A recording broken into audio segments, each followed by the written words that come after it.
Well, good morning, everyone, and welcome to the EU-ALMPO launch event. Thank you very much for joining us today and for taking the time to be part of this discussion. I'm very happy to see new friends and also our friends that I didn't expect it here. We are meeting at a moment of significant change. Our societies are evolving, labor markets are transforming, and policymakers are facing increasingly complex dynamics shaped by the digitalization, demographic shifts, and new forms of work. At the same time, the availability of data and advanced analytical tools is growing rapidly, opening new possibilities, but also new questions for labor market policy design. Active labor market policies have always played a key role in supporting employment, skills development, and economic resilience. The challenge today is how these policies can adapt to a changing reality and how tools such as artificial intelligence can support more informed, responsive, and evidence-based policymaking while being used in an ethical, trustworthy, and human-centered way. This is the context in which EU-ALMPO has been developed. The project explores how AI can be harnessed to support labor market policy analysis and decision-making, helping bridge the gap between research, data, and labor policies needs. We are also very pleased that today's event brings together expertise from leading European and international organizations active in employment, skills, research, and policy. To present the EU-ALMPO in more detail, it is my pleasure to introduce my friend and Professor Yanis Tsimas, Project Coordinator of EU-ALMPO and Professor of the University of the Peloponnese. Yanis, please, the floor is yours.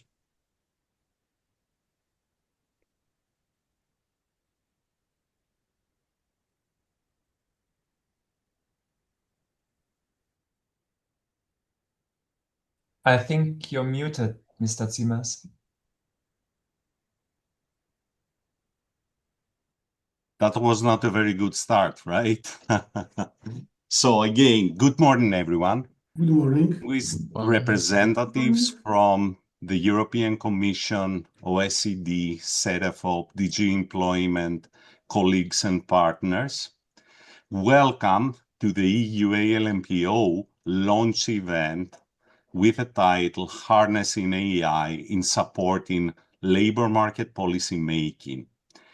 Although the project has already completed its first year, today marks an important milestone, opening a European dialogue on how AI can responsibly support labor market policies, and this is the topic of our discussion today. So going into the project, EU-ALMPO is a Horizon Europe Research and Innovation Action running over 3 years. We are now in month 14. The University of Peloponnese coordinates a consortium of 8 partners across 5 European countries, combining expertise in labor market policy and AI development. We're supported by associated partners closely connected to labor market institutions and by an amazing expert advisory group bringing together academia, organizations such as the OECD, Eurofound, and the World Bank, as well as diversity and inclusion networks alongside independent experts. We hope this will ensure strong scientific quality, technological capacity, and direct policy relevance. Now, going into the project itself, the project builds on long-standing European efforts to strengthen active labor market policies, or ALMPs, as we call them. While significant progress has been made designing ALMPs that are well-targeted and responsive to rapidly changing labor market labor markets remains really complex. Digital and green transitions, demographic shifts, and evolving skill demands require a more integrated and dynamic policy support.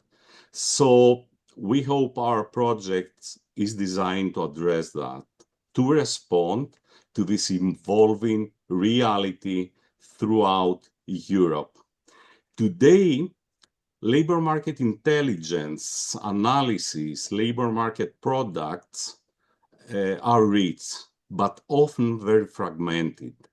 Data is dispersed, policy responses can lag behind rapid transitions, and evaluation remains largely periodic than continuous.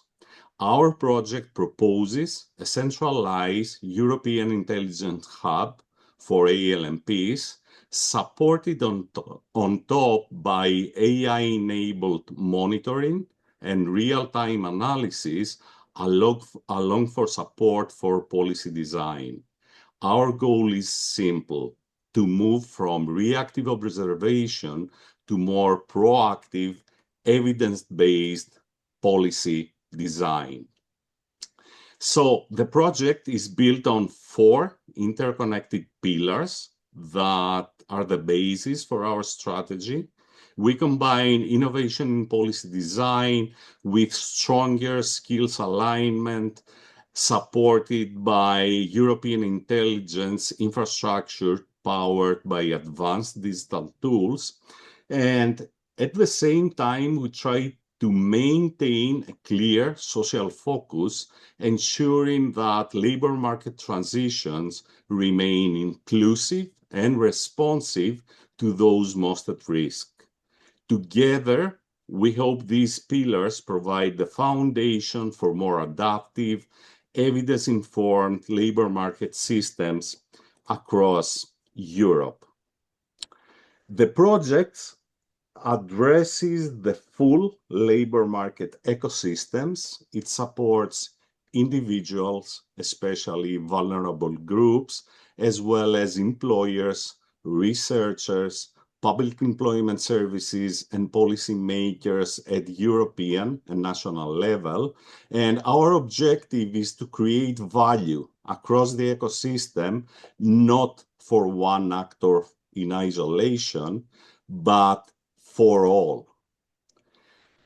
So our methodological approach is about transition.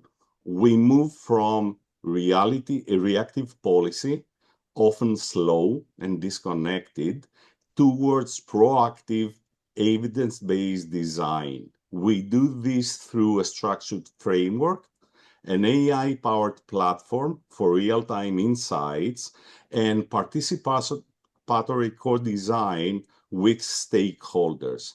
In short, technology, methodology, and collaboration, we hope will work together to enable more responsive labor market policies. The project follows a very clear progression, as most of the EU projects, from research and analytical foundations to AI tool development, and then to experimentation and policy refinement. And throughout this process, we try to have strong management and dissemination to ensure quality as well as the impact regarding the project. So now we're in month 14. We have established the analytical backbone of our project. We analyzed ALMP systems and skills mismatches, identified the main drivers of labor market change, and conducted a meta-evaluation of policy effectiveness. And our first result is our analytical framework on ALMPs, validated through stakeholder consultation. And this is the base of our project, and we hope it will drive all subsequent tool development as well as experimentation. In parallel, in another work package, we examined how skills matching operates in practice. We mapped skill ecosystems across 5 countries, identified scalable practices, and delivered 10 national case studies. And through active community of practice, these insights are now being validated to feed into the design of AI-supported matching and analysis tools. Now, this is where AI can become operational, which we try to transform policy documents into structured, validated knowledge, making ALMP evidence searchable, comparable, and usable for policy analysis. And all that is based on our initial framework. And as part of the next work package, we have an AI-powered repository which is already being deployed. We have now validated and structured a knowledge base that allows systematic analysis of ALMP effectiveness across various contexts as well as various countries. And our next step is to move from the repository to the decision support. So, Okay, Yanis, less than 1 minute, please. Okay, I'm gonna be fast, I promise. So we're developing an interactive ALMP design wizard and a context-aware recommendation engine to assist policymakers in designing more targeted and responsive interventions. So overall, we hope our projects create a complete value chain from data collection and analysis to practical policy designing tools supported by experimentation, evaluation, and dissemination activities. Overall, we hope ALMP creates a chain from data collection and analysis to practical policy design tools, and the objective is to translate evidence into actionable support for policymakers. So thank you very much for your attention. We look forward to continuing this dialogue and how AI responsibly support labor market policy across Europe. Let me stop here. Yes. Yes, Luca. You have your... Oh, no, I'm clapping actually. I didn't raise my hand. It was just a mere sign of appreciation. And thanks for the great talk. Thanks for that. So let me stop here. And it's now my pleasure to invite Mr. Mihai Palimarichuk, representative of the European Commission, to share the Commission's perspective on AI-driven policy development and its relevance to Europe's employment and digital priorities. So let me stop sharing, and Mihai, the floor is yours. Thank you very much, Yanis. And thank you for presenting the project. This was very interesting. I was clapping as well. So I want to start by giving a bit of an overview of where we are in terms of labor market resilience, because at the first glance, our labor market has shown remarkable resilience in the last couple of years with good employment growth and low unemployment despite weak economic growth. According to the latest data, I was able to dig out in 2024, unemployment was at a historic low of 5.9%, with the EU employment at 75%. But signs of labor market decelerations are already here, and we're seeing that employment growth is slowing. And more importantly, due to the ongoing global shifts in trade, this is expected to negatively impact employment, also due to uncertainty, but also due to the tariffs.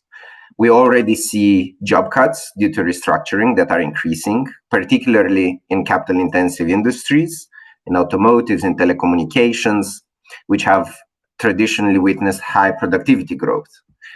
And of course, on top of that, it's important to mention the role of digital technologies and AI, which are already shaping our economies and labor markets. And I want to say that AI in particular can bring opportunities that the EU and EU workers cannot afford not to take. In particular, it's expected to have a positive effect in employment on the long run, both in terms of job creation and quality jobs and better working conditions. But of course, as the famous economist said, that in the long term, we're all dead. So we should not just wait for the long term and do nothing in the short term. Now, I will let my colleague who is speaking in the next keynote session develop the EU response to AI, because what I want to focus on mostly here is the role of active labor market policies. So these type of policies are incredibly important. They're for skill training, employment incentives, and job assistance. And they're important tools to help us with job transitions during economic shifts. And I want to read 2 paragraphs.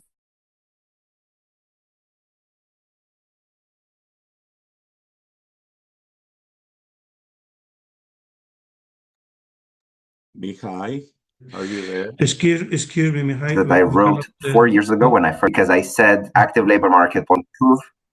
Yeah. Can you hear me now? Yes, Yeah. yes, please go I on. hope now I'm okay. So as I said 4 years ago, I wrote these 2 paragraphs that active labor market policies are widely used in European countries to improve the functioning of the labor markets. However, post-2007 recession studies argue that training programs have had modest effects in generating post-program employment, and that researchers found that responses to adult training in the business cycle are different for employed and not employed people, with the latter not participating in training due to credit constraints and preventing them for investing. And these 2 paragraphs are actually from the Horizon Europe call for proposals, to which EU-ALMPO responded to, and I'm very happy to read and to have listened to the aims of the action. Janice, you already gave the objectives, so I won't linger too much on them. But this brings me a bit to what you said at the beginning of the role of technologies to strengthen policy developments and enhancing then our ability to craft better policies. I think that the role of what you're doing here with AI and digitalization to enhance the analysis of active labor market policies and anticipate the way in which we can craft better policies to help vulnerable groups is quite important. So with that, I'm just looking forward to the reflections of this launch event and to reading the results. Thank you. Many thanks, Mihai. So I think now we can move to the keynote session. It's dedicated to the future of labor market policies, as well as the role of artificial intelligence. We hope, first of all, this section brings together distinguished speakers from leading European and international institutions to reflect how AI is reshaping labor markets and how governance frameworks must evolve accordingly.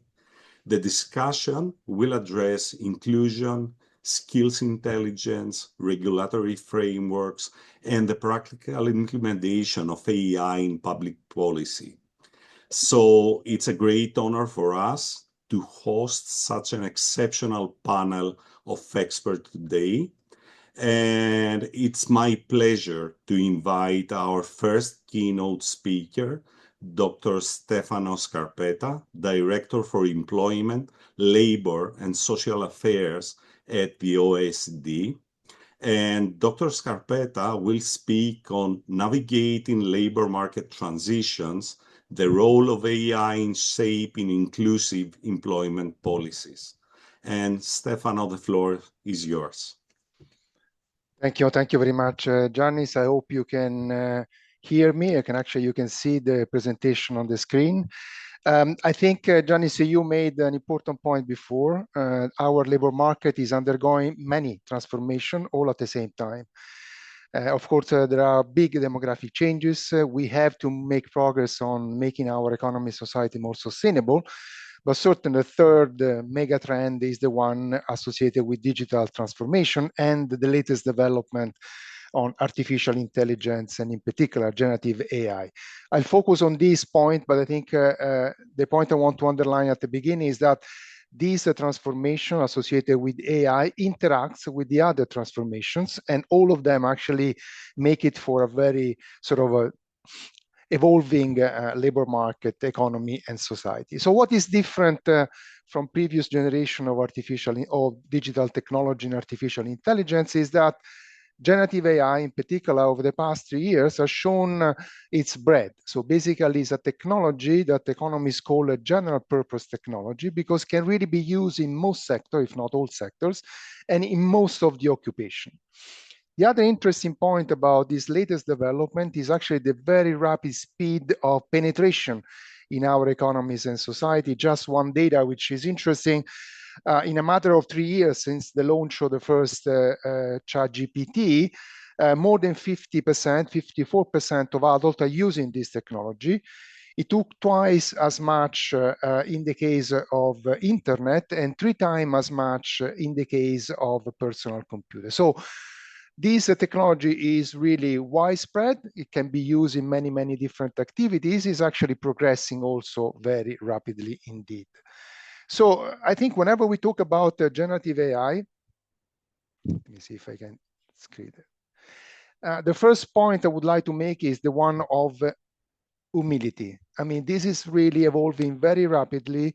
We don't really know, some of the developers themselves don't really know exactly how it's going to be evolving in the next, say, 5 to 10 years.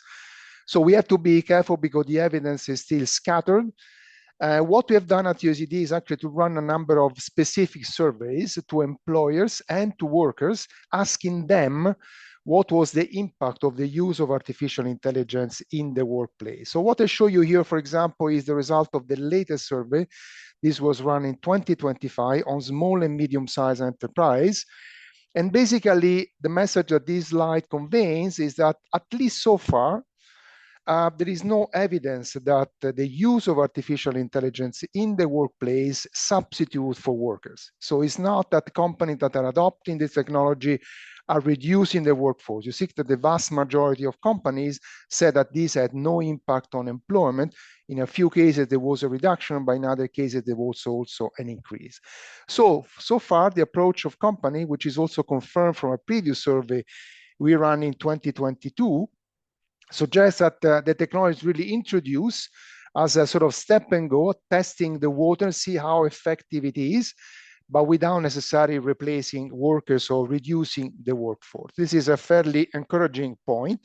Of course, this is a general result. We know that some of the emerging evidence suggests that there are differences across sectors. Some sectors are more affected than others, but also, and perhaps more interesting, there are certain type of job that might be more affected by the technology than others.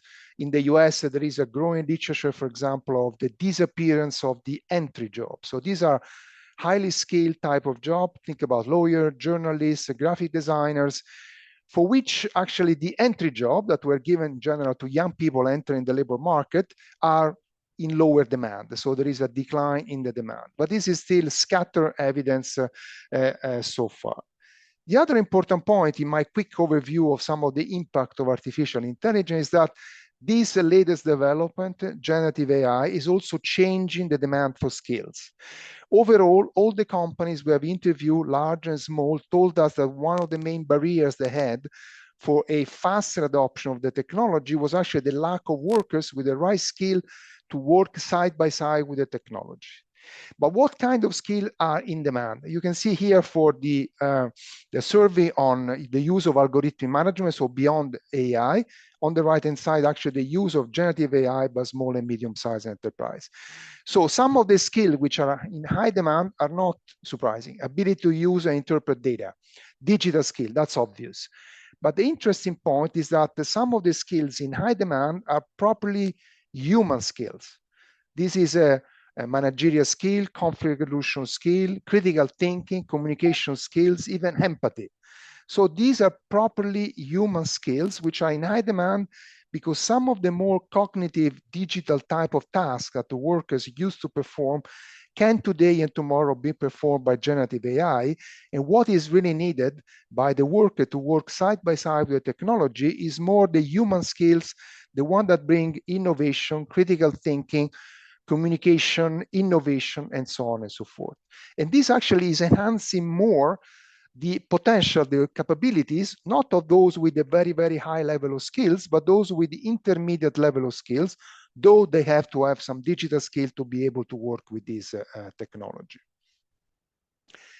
So what are the points about the potential for public employment service and for active labor market policy, which is the focus of this event today? I think there are huge, and this has been mentioned before, potential for public employment services, provided that this technology is used in a proper way. I think we had already sort of a glimpse of the potential to digitalize public employment service actually during the COVID-19, when most of the activity were actually shut down and most of those what was produced or performed in the office of the public employment service was actually delivered remotely. So we discovered maybe some of the potential that were already there and were underutilized. The interesting point in a survey that we have conducted suggests that actually almost 50% of public employment service already use some form of artificial intelligence, generative AI or not. And I think this is already a signal that of the fast, rapid use of that. So what are some of the opportunities that AI can open? Of course, a better allocation of the PS resources. Some of the administrative tasks can be reduced because can be performed using AI. The most important thing perhaps is improved targeting to identify more better by profiling the needs of job seekers, but also speeding and improving the decision-making progress, enhancing the service quality, the accessibility for the users and the user experience. Again, as I said, a more personalized and tailored support by the public employment service to better profiling of their needs. We can actually use better, if you like, the huge data set that public employment service have, and sometimes we're not using it to their full potential, and make the service also more inclusive with actually the better capacity to serve a very heterogeneous clientele, which is the one of the public employment service. However, there are also a number of ways in which a public employment service operation can improve, including on the active labor market policy provision. AI offers a unique opportunity to strengthen the delivery of active labor market policy, in my view, in three main directions. One is by better identify the needs of job seekers, and again, as I said, tailoring the support. Many tools already support a job seeker, often via chatbot or assessing the skills and the need, offering counseling and encouraging the engagement of the job seeker themselves. The second is by facilitating the matching and improving the services for the employer themselves. We know that a number of our member countries, employers sometimes reluctant or skeptical about the use a public employment service can provide to them in order to fill vacancies. AI can make job matching more efficient, but also support the public employment service and the employer in designing and managing the way in which vacancies themselves are produced. For example, by detecting potential discrimination, as is the case in Sweden, for example, or by identifying hard-to-fill vacancies and firms with high recruitment probabilities, as is done, for example, by the Public Employment Service in France. And the third broad avenue is the one of streamlining the administrative processes and generate actually knowledge. AI can streamline back office processes and support fraud detection. It can strengthen labor market intelligence, as is the case in Luxembourg and in Belgium, and improve evidence generation with the public employment services by automating and systematizing the evaluation, as is the case in Estonia. Unlocking the potential requires high quality data, most of which are already available in the public employment service, but actually going beyond the administrative data, but actually using the vacancy data, which employer can produce, and actually make all this data in a more systematic, organized in a systematic fashion. What are some of the elements in the way in which we use the technology, which are very important? They are part of also the work we do at OECD on setting good practices in the way artificial intelligence is used. One is certainly that AI tools should be used independently, maintain the human factor at the forefront to complement and to oversee what AI can produce in terms of recommendation. The second important point is transparency, what we call explainability, and clear accountability, which have to be built from the start. It is very clear for all of those using or basically be influenced by the decision taken by AI that this can be explained, and actually they are aware of the fact that we're using AI tools to basically provide support to them. The third point is actually engaging the key stakeholders from the outset and investing in the capacity building on the one end of the job seeker, but also on the employers, for example. That's an important point, to be able to interact also using AI tool in an effective way. Auditing the algorithm and the data on a regular basis is also very important to avoid biases that could exist, both in the design, but also in the type of data that AI is using. And actually, we have to introduce measures to prevent the digital exclusion, which is absolutely fundamental because some of the population served by the public employment survey might have very low digital skills. And again, regular monitor and evaluation of the impact of AI tool used by public employment services. This is another important point I would like to highlight. So these are just a few examples of some of the work we have been doing at OECD, and this brings me towards the end of my presentation. Development of the framework in the design of new AI tools, this for Greece and for Belgium. You see the support we have been providing in building an holistic framework for integrated innovative AI solution in public employment services through targeting guidance, capacity building activities, and practical tools. This is a project for France and for Greece again, and several projects on modernize the digital system and tools of public employment services to optimize the processes in the services they provide. This is the case of Latvia, Bulgaria, Spain, Korea, and the Nordic countries. So this is some of the observations I'd like to share with you today. These are some of the key publications that basically elaborate on many of the points I raised, and certainly encourage you, if you have time, to look at that. There is also a link to our webpage with all of these papers, and many others are available. And with that, Gianni, thank you very much to all of you for your attention. Thank you very much, Dr. Scarpetta, for this insightful perspective on labor market transitions and inclusive employment policies and the role of AI in all of this. And now moving forward to our second keynote speaker, it's my pleasure to invite Andrea Glorioso, Policy Officer at DG Employment, to deliver our second keynote on From Policy to Practice, Governing AI in Europe's Labor Market. And now, Andrea, the floor is yours. Thank you, Giannis. Thank you, Alfredo, and the whole team.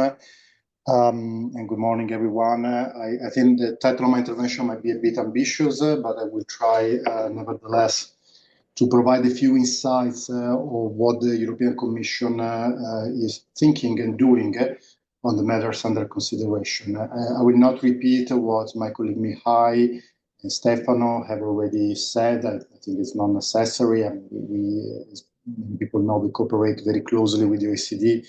Many of the activities mentioned by Stefano, as it should be.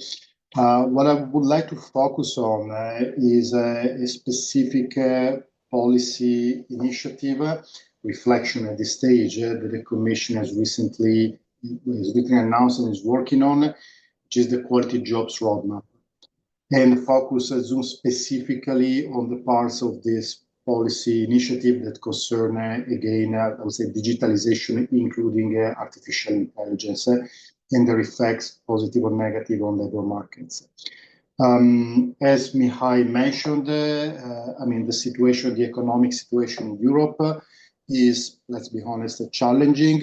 I do personally think that it is not as horrible as sometimes you hear on newspaper or some media. I think this is my personal view. I honestly think that as Europeans, we should have a little bit more confidence in our own society, economy, in our resilience. That the numbers don't suggest the kind of doomsday scenarios that sometimes we hear. But having said that, it is clear that there are serious challenges on the horizon, which are to a large extent the result of that is also a fact of a certain slowness of the European Union economy, of European economy, including labor markets, but not only labor markets, to adapt to changing technologies, to the changing technological realities. And as an effect of this, shall we say, perhaps slowness to adapt, this is very well explained in the so-called Draghi report on European competitiveness. The truth is that Europe is a little bit behind in reaping the benefits of digitalization when it comes to aggregate productivity.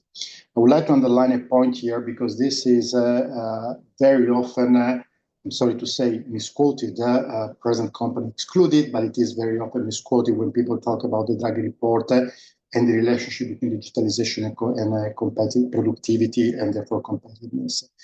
And the misquoting or the misunderstanding is that there is a certain tendency to look at the impact of digitalization only in terms of labor productivity. And clearly there is a link there, and we should and we are working to fix the slower growing labor productivity in Europe, which is to a large extent the effect of misplaced or lower investment in digitalization. But it's also important to understand that digitalization, including artificial intelligence, has an impact on aggregate productivity.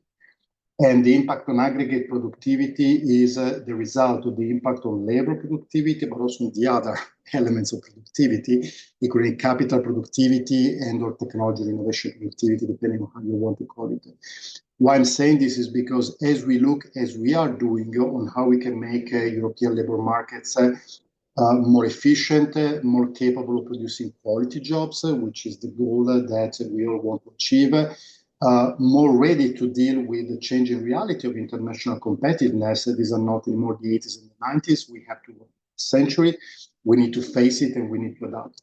At the same time, we also cannot look at digitalization and AI as if it were simply a problem of the labor component.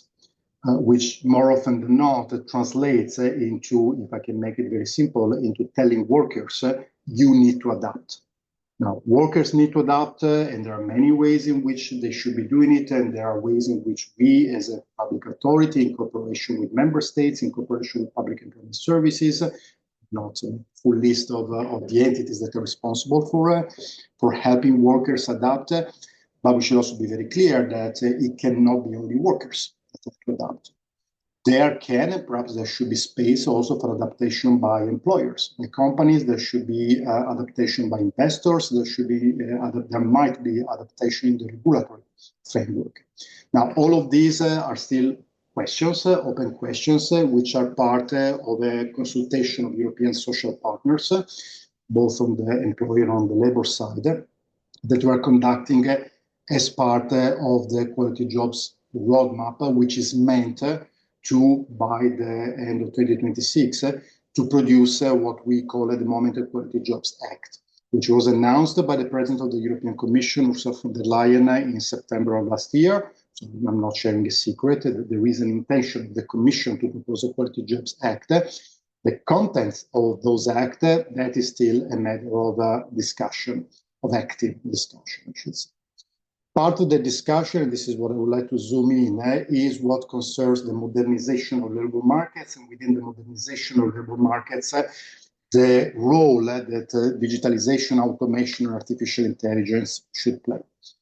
Again, I will not repeat the very helpful, neither the highlights that my colleague Mihai has given, and not the very helpful summary of some of the available evidence and data that Stefan has given. I will just point out a fundamental dichotomy, which is ultimately a political choice, which is who is the active player when we talk about the impact of technology in labor markets and workplaces. Because if we're talking about workers actively using technology, including artificial intelligence, to augment their capabilities, to perform better, to be more efficient, more effective, or you name it, of course, this is absolutely to be welcome. And I would really like to underline that in case there is any doubt, it's a strategic and official policy of the European Commission to promote the use of artificial intelligence in every setting where it makes sense, because the potential benefits of artificial intelligence are quite clear. There are also negative impacts, but what I'm trying to say here is that there is absolutely no intention of the European Commission to say, well, we should resist artificial intelligence. That is, one, unrealistic, and B, is not our intention. However, when we think about these technologies, we also need to picture the scenario in which people, in this case workers, as we're thinking about workplaces and labor markets, are the object or subject of these technologies. And this is a phenomenon which has been, it's not a new phenomenon, in fact, it's part of the automation and computerization waves starting from the 70s of the century moving on, but lately it has been known under the term of algorithmic management, which is basically a set of practices based on different kinds of technology, including but not limited to artificial intelligence technologies, to manage the workforce. Now, the extent to which those automation technologies can be used to manage the workforce can vary. We can go from very simple support system for management, which can be very beneficial. We can then get to the other extreme, or to extremes, in which, legally speaking, you can never really have a machine taking a decision. At the end of the day, it's always a human being that legally has to take a responsibility for a labor decision. But in practice, we can have cases in which the human being, the manager, is simply putting a stamp or a virtual stamp to decision taken by machine. And some of these decisions can have very serious impacts and effects on workers, including in the worst possible cases, in the most extreme cases, even job termination or firing the work. Now, algorithmic management is not, as I said, a new phenomenon, neither in terms of its reality, its analysis, its effects on the economy, nor legally, because in the European Union we have already regulated to some extent algorithmic management in the context of platform work through the Platform Work Directive. But that directive applies only to a subset of workers. Now, what we are asking, and I want to underline, we are asking at this stage, both through the formal consultation of social partners as part of the Quality Jobs Roadmap, and also through other evidence gathering and other reflections, and the European Parliament is also active on the topic. What we're asking is algorithmic management a phenomenon that is extending outside or beyond the platform work realm? And there I feel quite confident because we have very solid data to say that yes, algorithmic management is present well beyond the platform work world. And then the next question is, what are the effects of algorithmic management outside of the platform work realm? Are the positive effect? Are the negative effect? Is the recourse to these practices conducive to the creation of quality jobs? And again, I want to really repeat and underline, we are approaching these questions as we think should be the case for every question, but we're approaching this question with an open mind. There are different opinions out there. There are some people who claim that algorithmic management is bad no matter what. I personally, and I think at this stage I can say the European Commission is keeping a more nuanced perspective because we can see that there are potentially significant benefits in the optimization of work processes, in supporting management, optimizing work processes through automation, including artificial intelligence. So the jury is still out there. This consultation of social partners is ongoing. Of course, the perspective of all stakeholders, including those that are most active in the field of active labor market policies, public employment service, but not only, would be very helpful for us to understand what it is that they see about this phenomenon. Do they have feedback from their own stakeholders, from the people they talk to, from the workers or employers that they talk to? So maybe I can abuse my position as a keynote speaker also as a request for help. We are really looking forward to receiving as much information and evidence as possible on this phenomena. We do like to do evidence-based policy making, and sometimes evidence on these matters is not that easy to gather because I understand that there are some sensitivities, especially I must say on the side of employers, to share their own practices. And there I would like to say, look, at the end of the day, the President of the Commission has made a commitment to adopt the Quality Jobs Act. The topic of algorithmic management is on the table of the discussions about the Future Quality Jobs Act. I think it's in everybody's interest that the discussion and the analysis on all these matters is based as much as possible on real world and reliable evidence, part of which is in the hands of employers. And we would welcome if employers could share that information. I will quickly move to closing my intervention after I have abused my time to ask for your help, but I never met an opportunity with such distinguished public speakers and public experts in their field. I didn't want to waste the opportunity. To just point out that at the end of the day, we think, and this is quite clear, I mean, if you look at the Quality Jobs Roadmap, the policy document of the Quality Jobs Roadmap, which I'm happy to share with the organizers, to share with the participants if there is an interest. I think it's important that at the end of the day, we don't forget that, yes, these are difficult geopolitical times. They're challenging. There are challenges in the international arena. We need to be honest about it. And what used to be or seem to be quite reliable alliances and relationships, they are being rediscussed. All of this clearly is bringing a certain tension. But we should never forget that at the end of the day, at least as a European Union, we do have an economic model in mind. And this economic model is based on economic efficiency, is based on open markets, but it's also based on job quality, on quality life, on good living and working conditions. So we really need to use technology, and that's what we hope to do, what we're trying to do. We really need to use technology to achieve these double objectives: increase our productivity, strengthen our competitiveness, but never forget that without job quality, without quality of life, without social inclusion, all of which I understand goes a little bit beyond the themes and the topics and the goals of this research project, but without this part of the equation as well, you don't get competitiveness, and all you get, and we have clear examples in other countries, you get societal polarization and political instability, all of which are not good ideas. And we Europeans have, we know by history what it happens if we focus only on competitiveness and productivity. And with this, I think I will stop and I will give back the floor to the organizers. And thank you very much again for inviting me. I regret I will not be able to stay for the whole conference, but for the organizers, please do share my contact details and my names with anybody who's interested. I'll be happy to follow up afterwards. Thank you. Many thanks, Andrea, for outlining the European perspective on governing AI in labor markets. And that's so many points. And now we will turn to the critical issue of skills and competitiveness.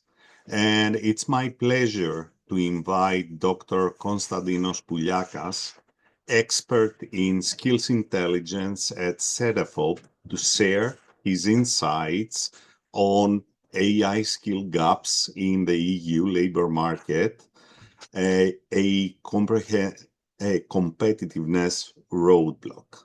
So, Konstantinos, the floor is yours. So, good morning.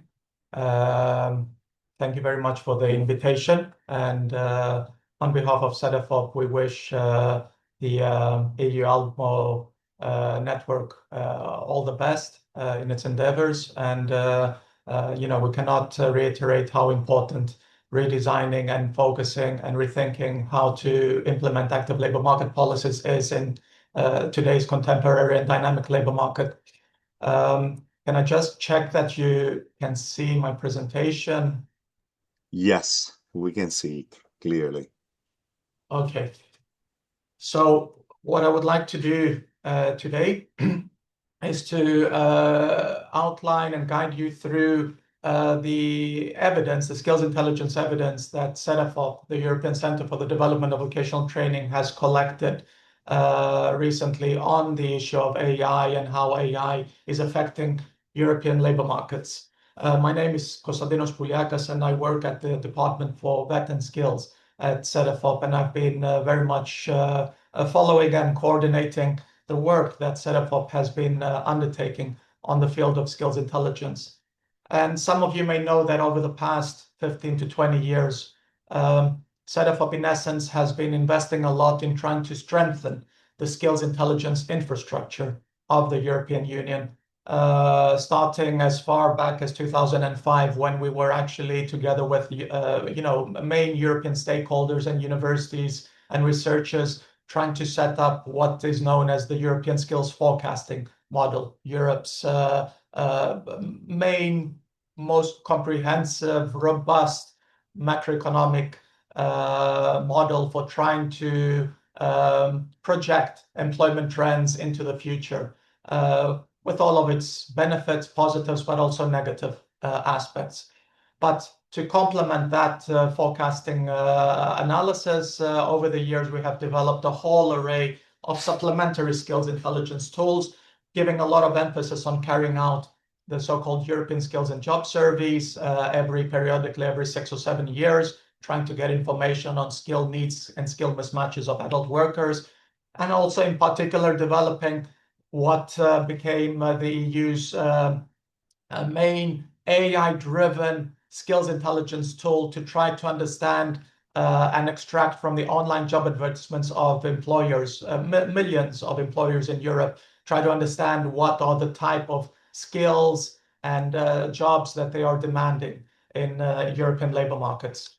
Along with several other tools where we look at the side of policy and try to understand also what are European countries doing in terms of implementing skills matching policies. So focusing today mostly on what have all of these tools, what insights are all of these tools providing in terms of how is AI reshaping the European labor market. A very first insight is that what we can now see, as was mentioned previously by Dr. Scarpetta, we are in essence, at that stage where 3 years since the launch of ChatGPT, we can now see the first glimpses of how AI technologies are being increasingly integrated into our economies, not only in terms of observing a high demand for high-level technical and specialist AI skills, but slowly such demand is mainstreaming into the labor market. It's touching an increasingly larger array of different occupations, which are not necessarily only in the ITC sector. Of course, the ITC sector is still predominant, as we can also see by examining all of these millions of online job vacancies and trying to see which jobs and which job titles are in essence mentioning the word artificial intelligence or a different array of artificial intelligence technologies and tools, such as machine learning, deep learning, generative AI.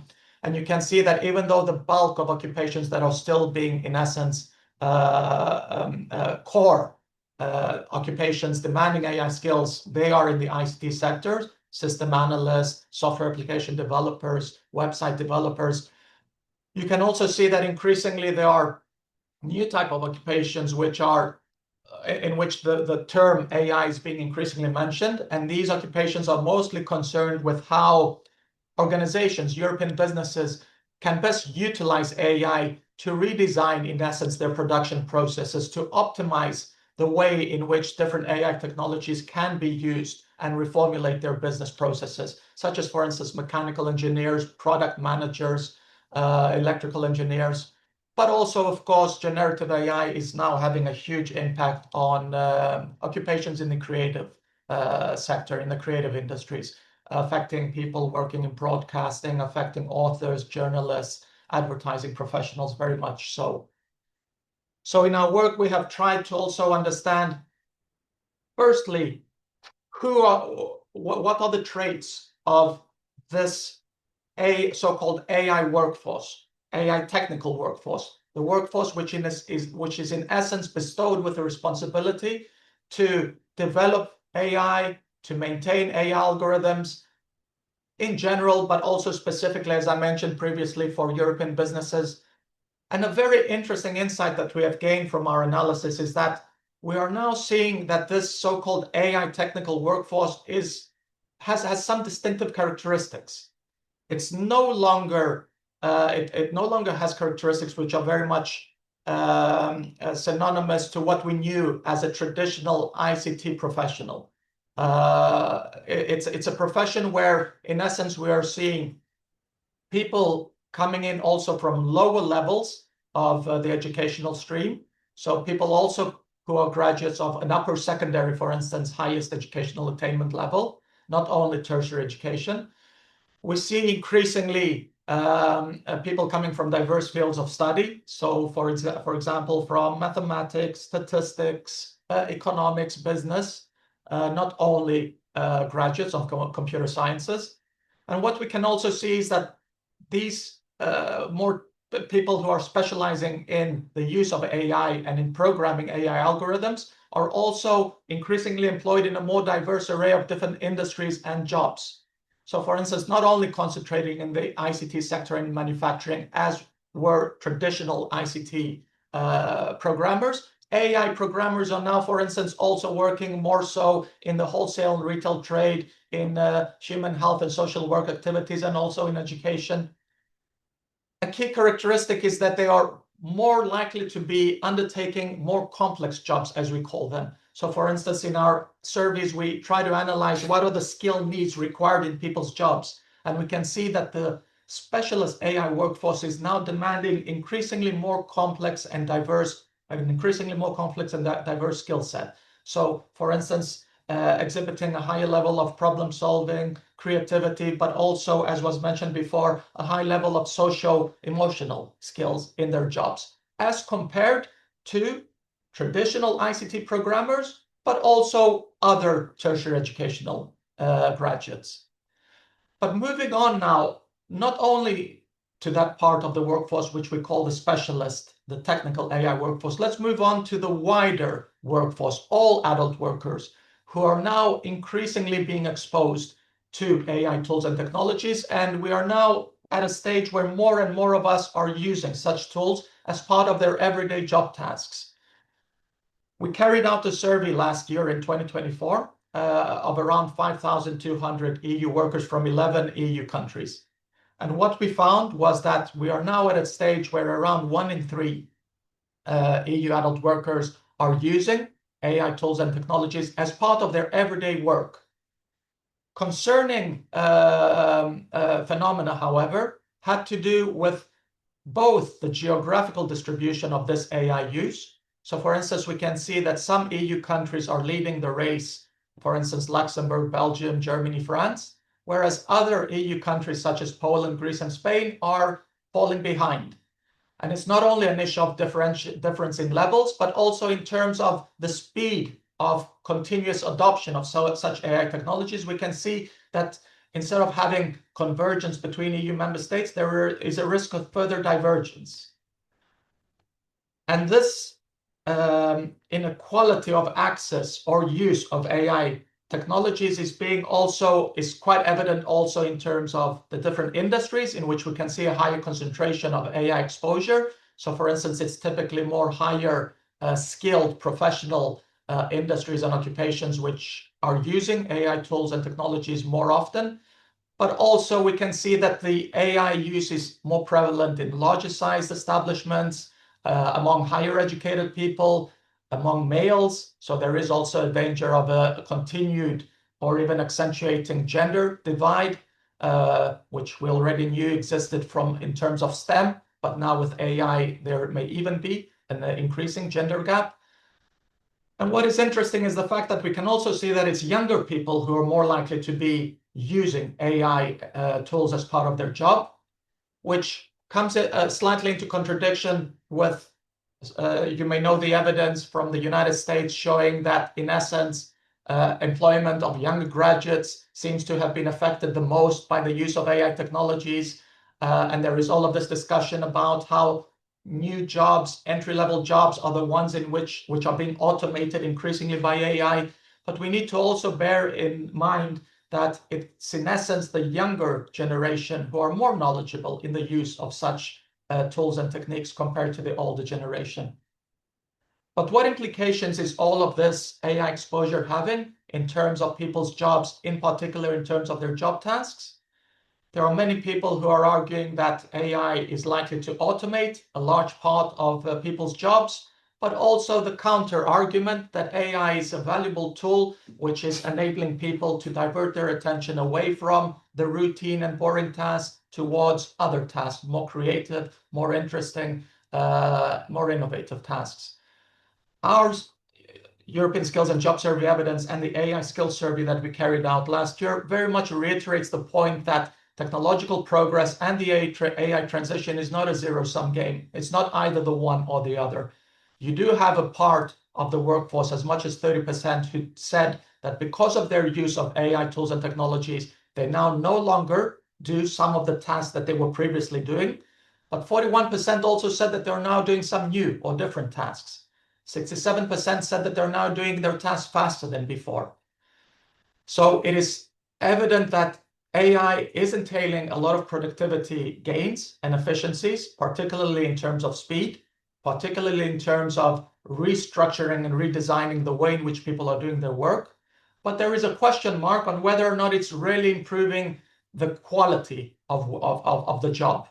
Only 45% of people in our sample said that they feel that they became better at doing their job because of their use of AI.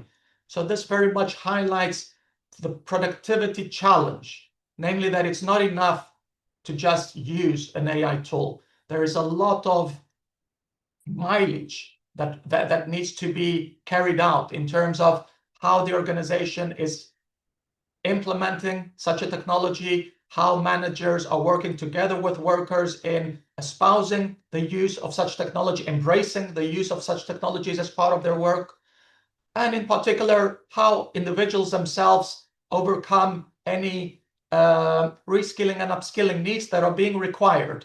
Because as you can see, when there's so much task churning and restructuring, it's inevitable that people need to continuously upgrade their skill sets and learn how to do their jobs differently. But what our evidence highlights is that even though most EU workers, as much as 40%, acknowledge that they do need to continuously develop their knowledge of AI tools and technologies, only 15% invested between 2023 and 2024 in specific training to develop such AI knowledge and skills. And as much as 50 to 60% acknowledge that they don't have yet a very good grasp of what we sometimes refer to as AI literacy. In other words, they have difficulty understanding which technologies are AI and which are not. They have difficulty understanding the mechanics of AI. So how do machines learn? How do machines understand and represent the world around them? What do we mean by machine learning? Is it indeed learning, or is it just pattern recognition? And of course, also the wider socioeconomic implications of AI. Moving towards the conclusion of my presentation, in essence, what do we take out of this? We take out of all of this evidence that people need to systematically invest in the improvement of their skill sets, and in particular on the digital skills as well, but not only. However, what our evidence very much highlights, because we have carried out a lot of research in the past 2 years and trying to understand what are the drivers of continuing training among workers, and in particular, in this particular instance, I'm showing to you on this slide the probability that European adult workers invest more in training their digital and improving their digital skills. And what is striking for us, at least at Cedefop, is that it's not only the typical factors that determine whether or not an individual trains. It's not only his age, his gender, his level of education, which are typical factors which active labor market policies have been using in the past in order to design retraining programs. But in essence, we can see many factors which are relatively unconventional, driving people's probability to participate more in training. So for instance, it comes down very much to the skills intensity of the person's job. If you are in a complex job, in the sense that you're in a job which requires a lot of autonomy, a lot of problem solving, a lot of creativity, if you're in a job where your manager and your organization is, in a sense, trying to assess systematically and reviewing systematically your training needs and trying to link your pay, for instance, with your performance, or formally appraising your performance, the probability that you will invest continuously in your training is much higher. But also, we find a very important role of what we may call fear of technology. On the one hand, our evidence shows that people who are being increasingly exposed to more technology struggle in terms of their attitudes towards technology. We actually see sometimes people who are embracing new technologies having a less favorable attitude towards technologies. And this has to do very much with the coping mechanism, the adaptability that is required.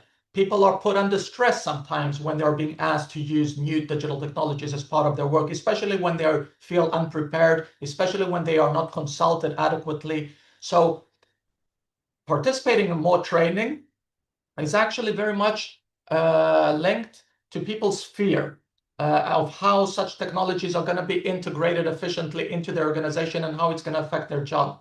And this very much links to the point that was made previously by Andrea, that we can now also see that people's fear of technology is very much linked to this notion of algorithmic management, of feeling that it's no longer humans who are being increasingly managing and cooperating with the worker himself in relation to how he's going to carry out his job tasks, but there is an increasing feeling that the algorithm is now more in charge in terms of telling people what type of task they should be doing, how they should be doing it, timing them on doing their job, monitoring their evaluation, assessing their performance.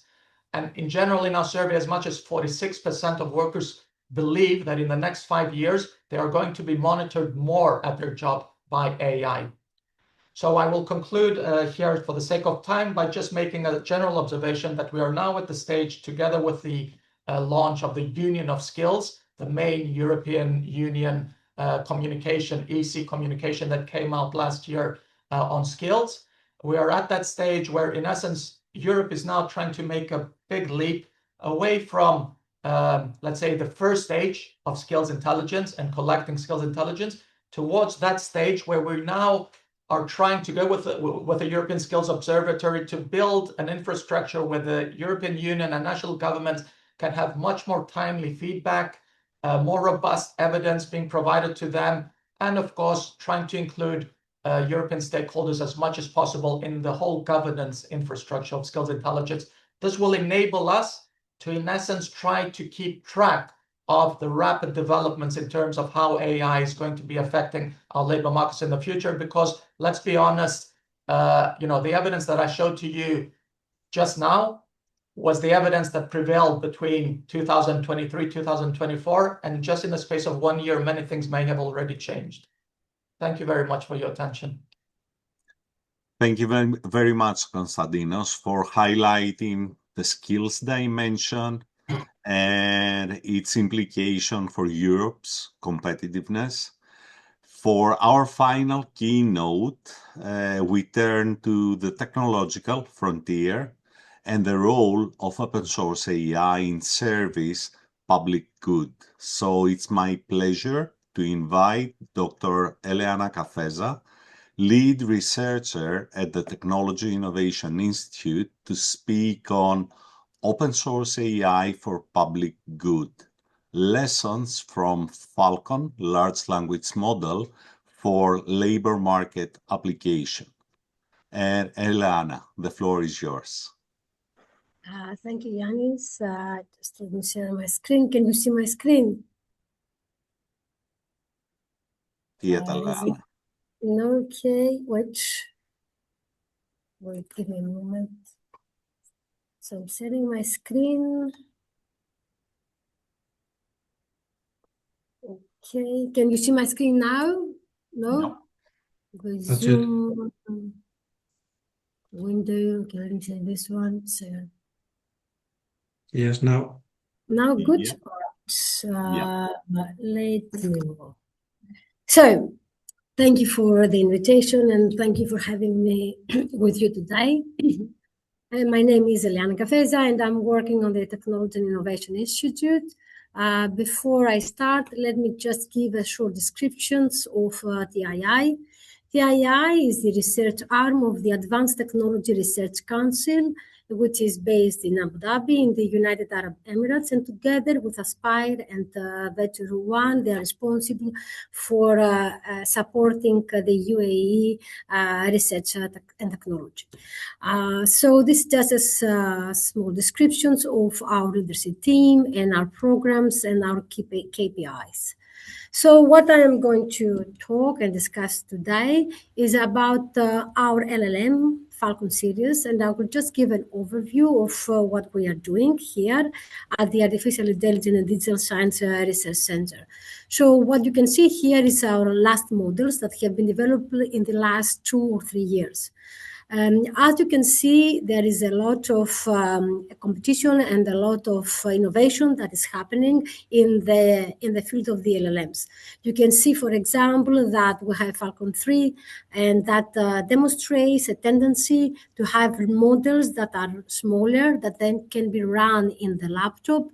And we also have Falcon Edge, that also represents a tendency, and Falcon Tiny, that represents a tendency to use model that can be developed and can be used on the edge. That means on devices that are smaller, like drones or phones or robots, and they can do the processing on the device itself. And we have also a tendency to create models that are multilingual and come to satisfy a need that, we cannot just focus on English. There is Arabic and multilingual excellence that has to be supported. And also we have other requirements for developing models that are hybrid and they're fast. They have a small latency rate. So that is Falcon H1, for example. And there is a tendency for creating multimodal models. That is models that allow vision, video, and audio at the same time. So you can see there is a trend for LLMs to go through all of these, to satisfy all these requirements. And all of these developments are just happening in the last couple of years.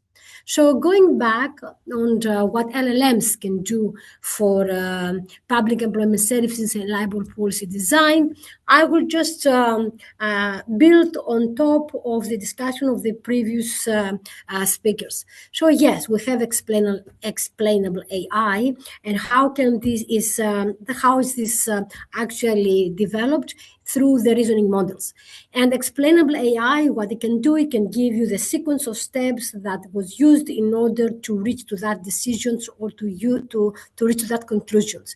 And why I believe that LLMs are very important and explainable AI is very important is because actually it can bring together the policymakers and the past policies and complex workflows. It can bring them nearer to the citizen.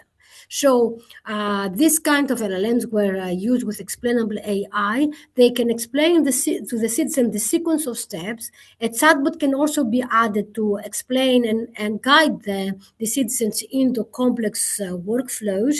And also it can explain legal jargons or policies that are very difficult for people to understand, and they can explain why specific outcomes apply, some justifications that align with the legal and policy frameworks. So explainable AI, it can actually bridge the gap between the citizens and the governments.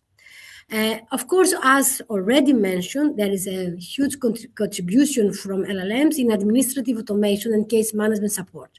Already the project that you are doing is doing this job. taking unstructured data that can be in different formats. It can be in audio, it can be in video, it can be text, and all this unstructured data are uploaded, and they are actually transformed to structured data that can be actually asked, and they can be queried in an efficient way. So that will allow the management to do more efficient case management.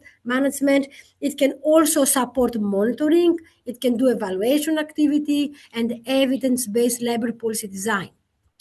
One other benefit of the use of the LLM is the personalized career guidance. We have seen a lot of discussion about the skill gap analysis, about how we can do skill identification to automate the skill identification of CV. But one thing that I think is very important, and it has not been mentioned, is that LLMs, especially multimodal LLMs, can help to increase and allow more inclusive and evidence-based employability support. And why is this? Because, for example, you can think that CVs cannot just be traditional text now. You can use, for example, non-standard and experiential work experience. You can have a video of the job that you are doing, and you can upload it to an LLM, and the LLM from that video can extract a description and create a CV about your job and what you are able to do. So in this case, you are actually expanding your inclusiveness, and actually when you do that analysis and when you try to understand what are the skills and what are the employment trends, you're not only restricted to just CVs or to people who have access to the CVs, but also to people who can just do trade and they are not, very capable or very feeling very nice to use a traditional way of presenting their work. And of course, LLMs, as you already mentioned, can do evidence-informed labor policy design because you can analyze labor market data, administrative records, stakeholders' input, and you can generate interpretable insights, and that supports, again, policy monitoring and evaluations. When it comes to training, reskilling, and upskilling guidance, I think LLMs really can make a breakthrough here because they can automatically identify what is the reskilling or the upskilling needs based on individual profiles, analyzing the labor market trends, recommend relevant training programs, and that can be aligned with the regional and sectoral demand. But the most important thing here is that it can be very and highly personalized. As I said, also LLMs, they need and they can provide multilingual and inclusive access to services. So here we in the UAE and in our TII, in our institute, we put a lot of effort to develop the Falcon Arabic in order to be able to allow for Arabic models and multilingual and even local dialect, people who speak local dialect to be able to have access to these technologies. Another issue that have also been discussed, and I think is also very important, has to do about the concerns that are about the privacy and about the use of data. So what new solutions are coming from the new models, for example, the H1 Tiny Falcon, is that you can use edge-based privacy-preserving AI. So this is a new thing. What does it mean? It means that at the edge device, as I said, the phone, the robot, the drone, you can deploy a lightweight LLM. And that means that all the data that can be actually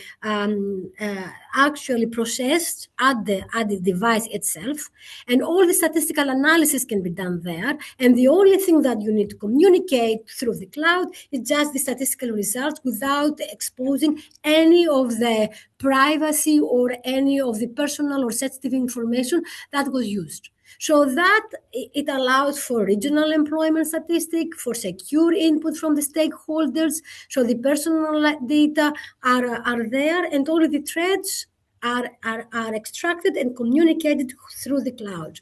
So I see that this new technology, the edge-based AI, is going to actually influence the labor market a lot because it will allow for privacy preservation. Again, there are other issues that need to be considered as well. And what are these issues? Okay, LLMs can do all these things. Very nice, very good. Explainable AI, reasoning, HI on the edge, multilingual, video, images. All of these AI solutions are now in our hands. And the question is, okay, but how can we use these solutions on an ethical way? So we need to develop specific ethical frameworks and methodologies in order to use these technologies in an ethical way. We need to be careful about the bias, and we are very full aware of these issues in bias here at TII, because what we are doing is we are training models, and we are using data to train the models. And we have seen from our results from first hand that whatever data you put, this is what you get from the model. So the clear data, processed data, ethical data, data that should be, not biased, are a priority if you want to have a model that is able to be, let's say, neutral and can work and fulfill the demands of several sectors, and especially at least here in the UAE, because the government sector has a lot of requirements that have to be with ethical use of the training and ethical use of data while training the LLMs. We take very seriously this kind of constraints and these kinds of requirements. As I said again, accountability and explainability are important, and privacy and data protections are also very important parts when it comes to the use and the deployment of LLMs. As I said again, okay, there is LLMs can be used, ethical bias. There are also security issues that we need to consider. What I mean by security issues, when I say security considerations, I mean that LLMs, either we like it or not, has expanded the attack surface that already existed before. That means that now the hackers or the bad person, or let's call them, can use the LLMs in order to have to attack existing systems in a more efficient way. So it's very important, and we are doing that here as well.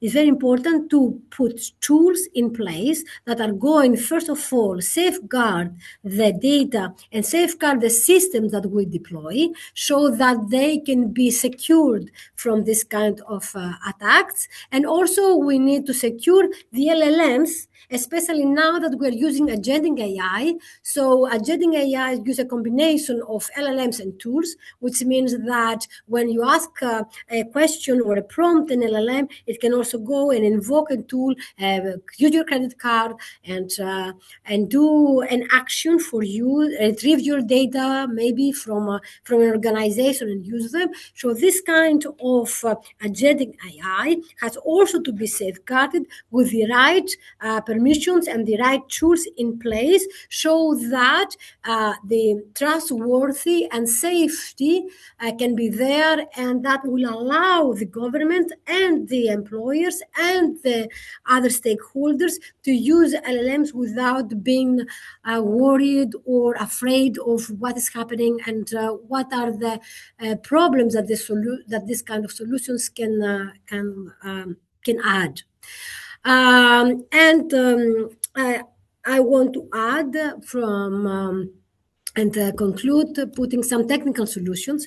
So as I said, explainable is there because we have the reasoning models, and also tiny falcons and tiny models are there, so we can actually deploy them now in a huge range. Agentic AI is there, so a lot of applications are there that can be actually used. Security, we are building on that because we need to secure our systems.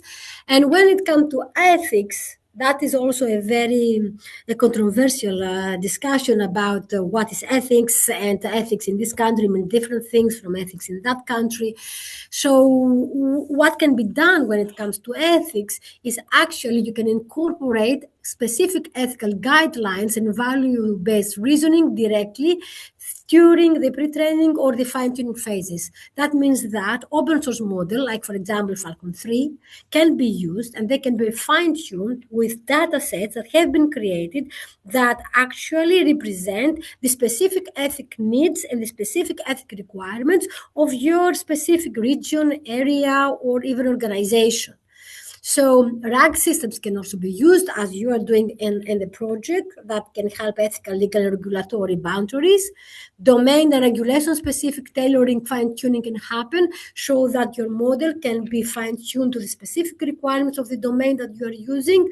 Ethical prompt design is another solution, that you can craft prompts that actually incorporate and explicitly guide the model towards safe, ethical, and value-aligned output. And of course, institutional data control, as I said before, you can keep sensitive reasoning and decision support processes within your organization boundary by using open source model and keeping your data locally, and using smaller models like, for example, Falcon 3, 7B models that can be actually deployed in your laptop, or even smaller models that can be even deployed it's in smaller devices.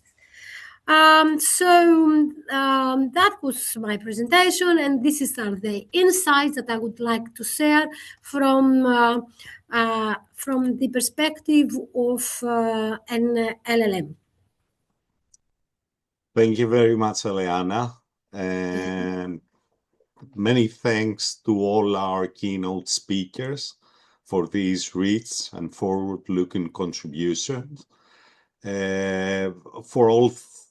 Thank you all for staying with us. We ran about 15 minutes over time, and we truly appreciate your patience and engagements. And we will now take a short 5-minute break. Please remain connected. We will resume in 5 minutes for a roundtable discussion. Alfredo, what time will we be back?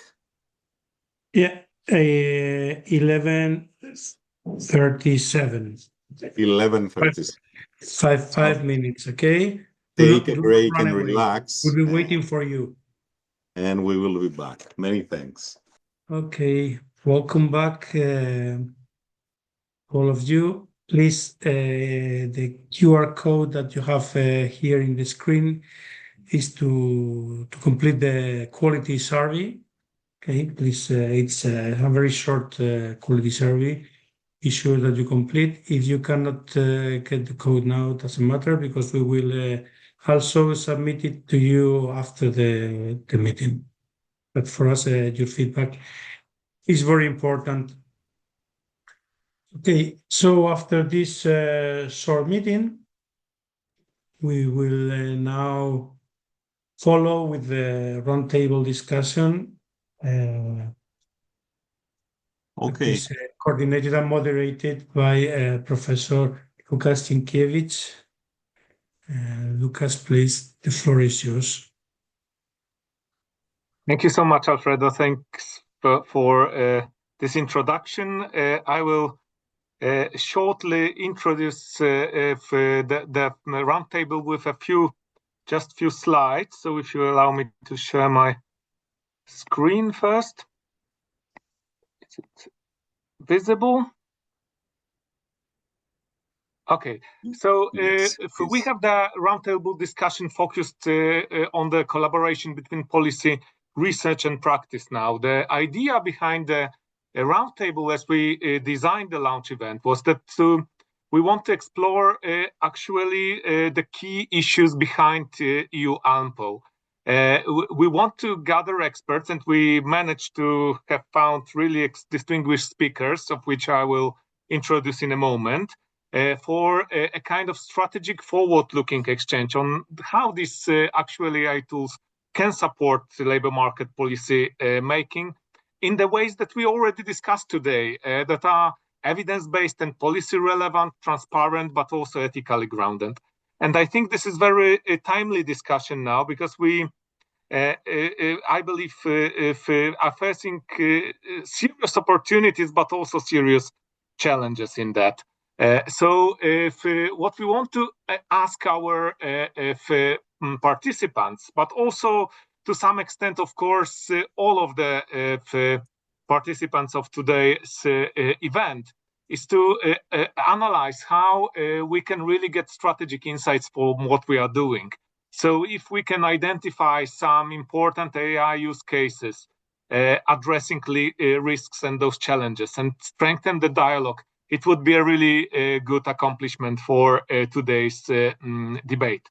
What I would like to specifically ask our panelists is to keep their interventions short, to allow for the exchange, to allow for discussion.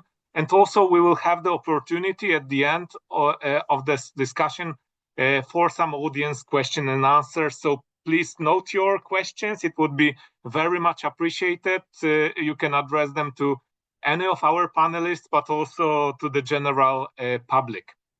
So having said so, I would like to introduce also the speakers. First of all, we have Dr. Tomasz Holanek from the University of Cambridge, who is an expert in AI ethics and responsible AI governance. So I hope this will be a very interesting contribution to our panel. Then we have Ioanna Pantalaiou from OECD, who has been working in the division of employability division of the Directorate of Employment, Labor and Social Affairs, and is focusing her work a lot around PES and ALMPs. We also have Dr. Stavroula Demetriades from the Eurofound. She's a researcher. She's also in the area of green and just transition, social dialogue, management practices. She's also a part of our expert advisory boards, for which we are very grateful. And last but not least, of course, Professor Seamus McGuinness from the SRI Institute in Ireland, a renowned expert in skills mismatch analysis and also an important contributor to a number of international projects. So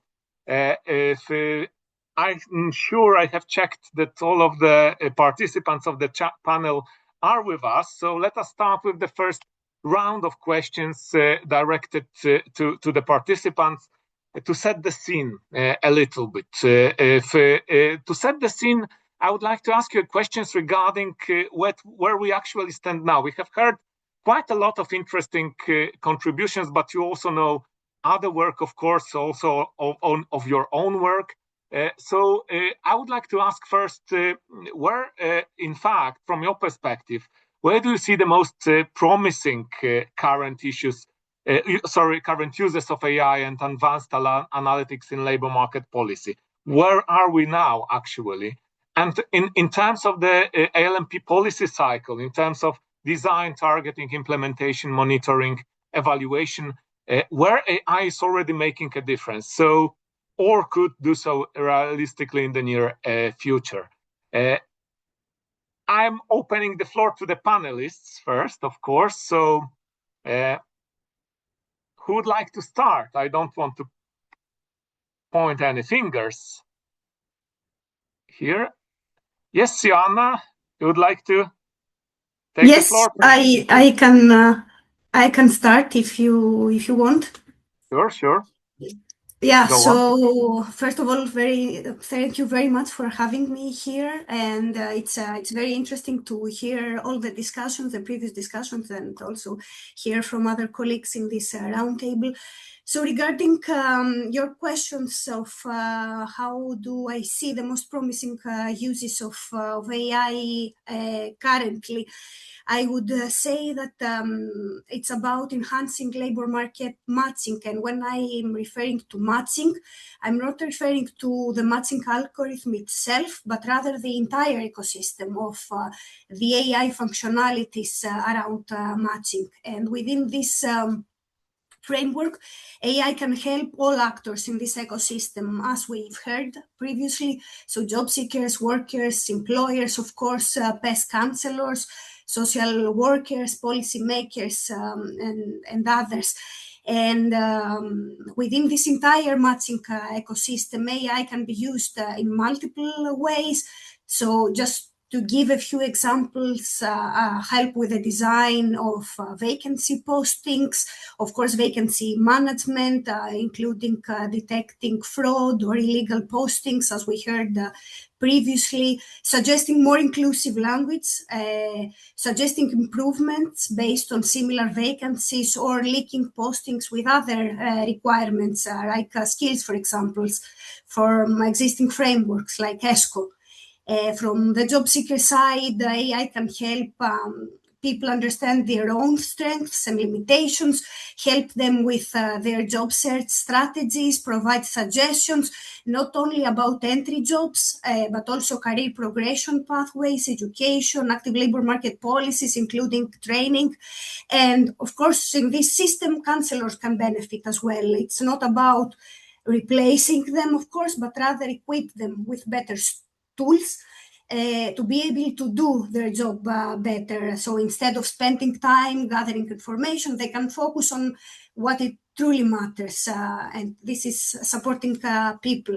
And we already see those types of AI in many PES across the OECD. Few examples include, for example, France, Austria, Finland, Sweden, Korea, and elsewhere, and some aim even to go beyond. For example, Greece and Belgium are now, with support from the OECD and the European Commission, considering developing dedicated AI tools to better support vulnerable groups, which is also a focus of your project, not only in accessing good jobs, but also by recommending career pathways and active labor market policies. I don't know if you want me to touch upon the second questions in this round, or maybe give the floor to other participants. If you want, it's okay. You can touch already the second question.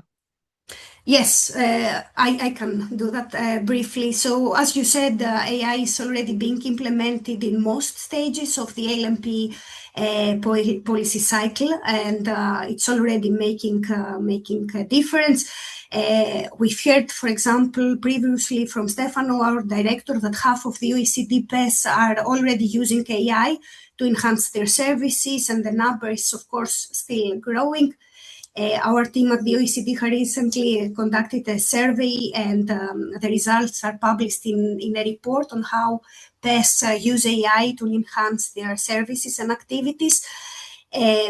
Of course, first thing that AI indeed makes a difference is profiling, which is implemented early up front to diagnose people, usually people who are at risk of long-term unemployment, and direct them in appropriate services and measures. But what I would say that AI can really make a big difference, but it's not perhaps at a mature stage yet. It's evaluation. And here we have a few promising examples. Just for example, to highlight that Estonia is implementing automatic ALMP evaluations with the use of AI technologies.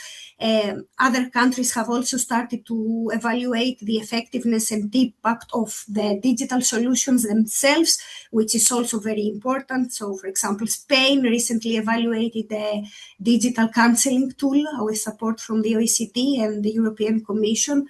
And I would say that this is an area with strong potential, especially given the growing importance of those tools in labor policy. So these results from robust counterfactual impact evaluations can inform scaling up further of those tools in case they are used in a pilot phase. Ideally, these evaluations can be embedded in the design of those tools in the form of randomized control trials.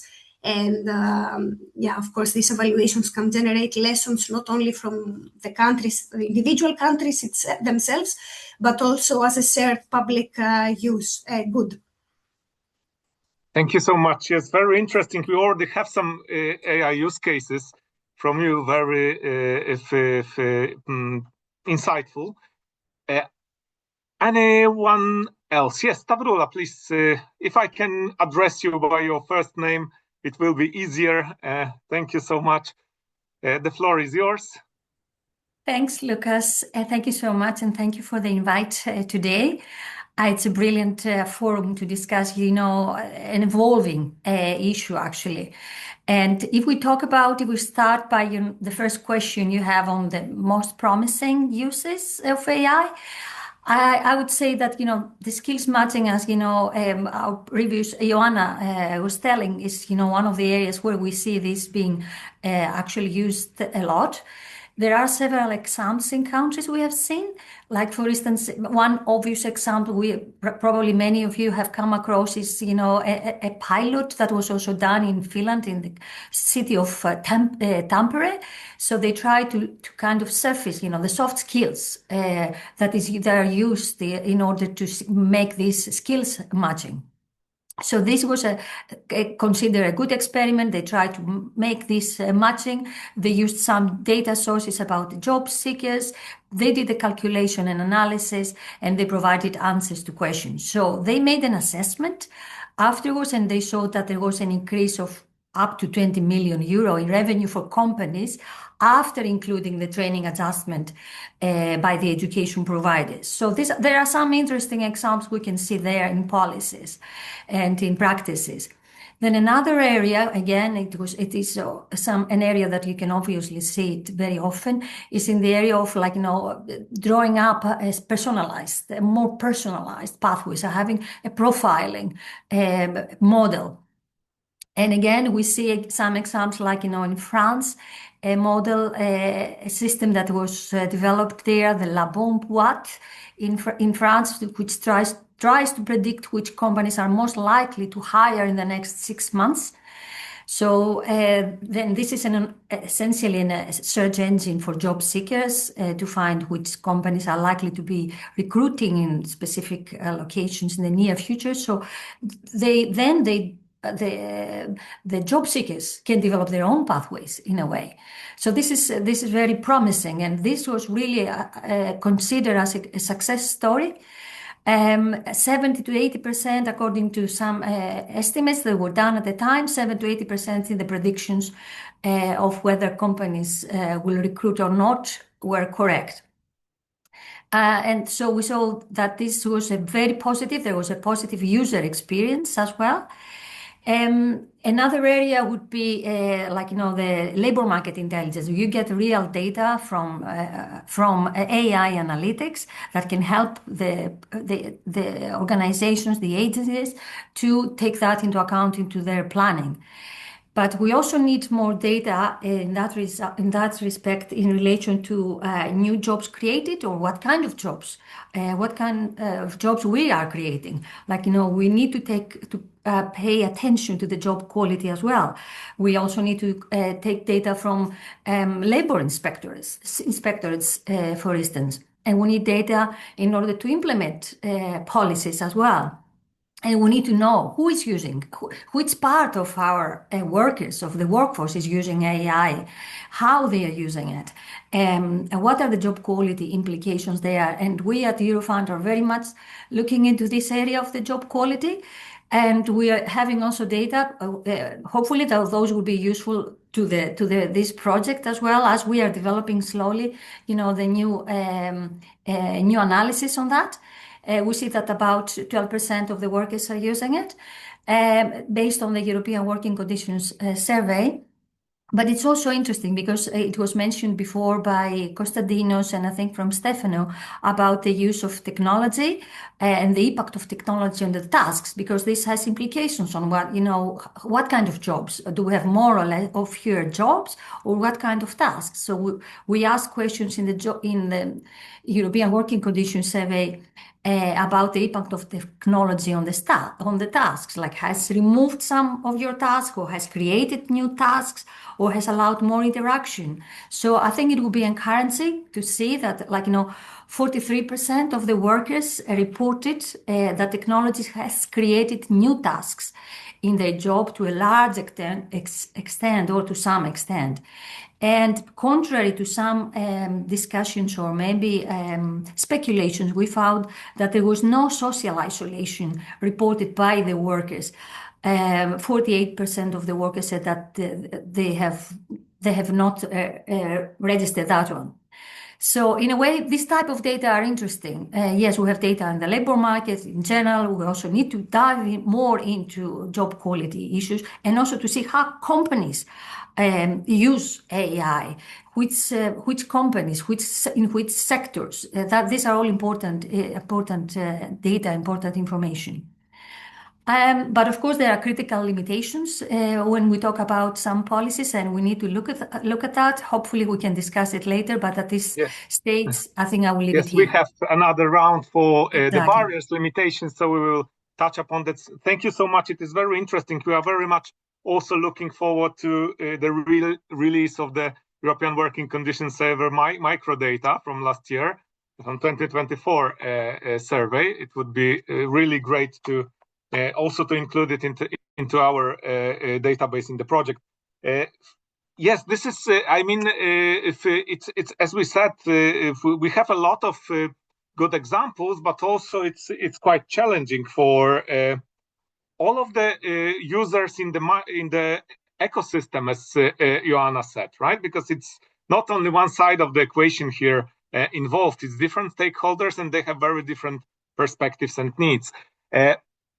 Tomasz or if Shimos, would you like to add something here? Can I go first? Yes, sure, of course. Yeah. Well, let me start by saying thank you so much for having me, and I'm really excited to be part of the broader ecosystem for this project, thinking about the ethical implications of AI development in this specific sector. So just to reintroduce myself briefly so you understand where I'm coming from to this conversation, I work at the University of Cambridge at focusing on the ethics of AI and AI policy more broadly, in particular, the ethics of human-AI interaction design, including the question of AI literacy. So what does the user, the end user of a system, need to know about the system to use it effectively and responsibly? I also work on the other side of this question, which essentially centers around the question of what does the developer need to know about the ethics, principles, and regulation to effectively implement some of the considerations into the workflow in the design process. And maybe in response to this first theme, thinking in particular about this question of a shared understanding of the value that AI currently brings to this specific sector. I thought I would actually refer to this first part of my job, which touches on the idea of the public's understanding of artificial intelligence, the public's understanding, but also perception, as well as the need for public participation in both the design and policy development around artificial intelligence, and finally the question of the public's acceptance. So very quickly, I thought I would share something that some of you might know intuitively, that the perceptions around artificial intelligence have been shaped by very strong and long-standing themes or tropes that are common, at least for the Anglophone West and Europe more broadly. And this one of the strongest themes that has been shaping our approach to artificial intelligence for at least 100 years, but potentially longer, is this idea of AI replacing or displacing humans from the workforce. So this is something we know from multiple studies of the public perceptions of artificial intelligence, but also studies of these histories of cultural backgrounds that we know shape our current understanding of what AI is doing and what it should be doing. So I think it's really important to bear in mind when we're, especially as we're discussing AI and its relationship to the labor market, including shaping labor market, the labor market or labor market policy, it's so important to remind ourselves that when it comes to the public's understanding of what is happening, we are going up against this very strong and very present theme. Another one, more recent one, that has been shaping people's opinion, the general public's opinions on what AI is doing, precisely at this intersection between technology development and labor market policy, is of course the question of potential bias, especially in recruitment applications, but not only. And I don't think I need to dwell on this, but this is just to say that, again, we are going up against strong tropes very much present in both historical representations of intelligence systems, but also in very current media representations of what the systems are doing. And this is just to say that I really think that when it comes to areas or the policy cycle that AI can help with, I think that we should really stress the importance of participation. Some of the keynote speakers have already mentioned this, the idea of both AI literacy, but also the potential of AI to collect more feedback, to allow people to voice out their concerns, especially when it comes to policy development. And maybe one final thing I'll say is that we need to think about how to hit that sweet spot where people understand the benefits of what AI is actually adding to the process, while not making them feel like the AI system in any case is in some ways displacing also the decision maker behind the process. So that it's very clear to the end users of these systems, including the public, that humans' oversight is central to both the policy development process, but also to the AI development process in relation to policy making. Yeah, I'll pause here. Thank you so much. Thank you so much. Yes, I think these are really relevant issues, especially from the perspective of what we have heard and what we know in terms of public, not only public, sometimes even the user's perspective on the AI and algorithmic tools that we are using in terms of how much this is still a black box and not understandable process. So thank you for this. Seamus, would you like to add here or? Sure, Lucas. I'll be brief. I think AI has great possibilities in this space, but I would also be very cautious around its implications and potential in other areas. For example, in terms of the first question, yeah, I mean, in terms of there's very promising tools that could be there to help job seekers in terms of using AI tools to help with the job search process, to develop CVs, to help job seekers with their applications, and also potentially in that first sort of aspect, potentially in terms of matching the competencies of job seekers with the requirements in terms of the vacancy requirements that are being asked for by firms. But even in that aspect, in terms of the job matching function, I would say we would have to see that actually the AI tools are more effective than what the PS desks officers currently do, because that's their role in terms of doing that. In terms of the active labour market policy design, I'm much more cynical, I suppose, as to where we are now, because AI tools can only sort of operate on the basis of the information and the data that's out there. So I heard some people talking about profiling and the way that artificial intelligence could be used to develop profiling tools. That's true. My team developed the initial profiling for Ireland, for example, in terms of predicting workers who are most likely to become long-term unemployed on the day they made a claim for unemployment. We've also been, and that was used, we used just standard probit models to do that. We've also looked at using machine learning to do the same thing, and we get largely the same results, I have to say. So there's no apparent big advantage from using the AI technology than the standard statistical analysis. I was also a bit alarmed to hear that AI could be potentially used to generate counterfactual impact evaluations. I'd say that's far from the truth. Counterfactual impact evaluation is extremely complex. It requires both the analysis of data, the thinking about the design of appropriate control groups, the application of estimation techniques, and then qualitative follow-up in order to assess actually what are the causal mechanisms that are driving the results that the statistical models are actually producing. So I think in terms of policy design, we're way behind where we are, and there's much less actual counterfactual evaluation being done, and the data infrastructure largely isn't there in a lot of countries to do that. So I think we're a long way from seeing AI replacing that function. I don't think it ever really could, in terms of the choices and the sophistication and the complexity and the human interaction that's really required for policy evaluation. And then that leads the question in terms of, I think this project is brilliant in terms of where it's going and having a tool where policymakers can search in terms of the most effective active labour market policies that are out there. But I still think that the data infrastructure, in terms of there isn't enough actual policy of impact evaluation of active labour market policies going on at the minute across member states to actually drive that tool. That could be a potential weakness going forward. So there's just my thoughts at the moment. Thank you so much, Seamus. Yes, I think, there is still a lot of promise behind AI, but, there are also limitations, as you have said, and we have to be very clear and realistic about what we actually can enhance and what kind of value added we can actually achieve throughout these processes. So let me move maybe to the next questions, because this is really focusing on those expectations, but also the limitations. So I think, we already started discussing that in terms of the main barriers, like data barriers or acceptance barriers or any other barriers preventing both policymakers and practitioners from effectively using AI. We have also heard from other speakers today about security issues or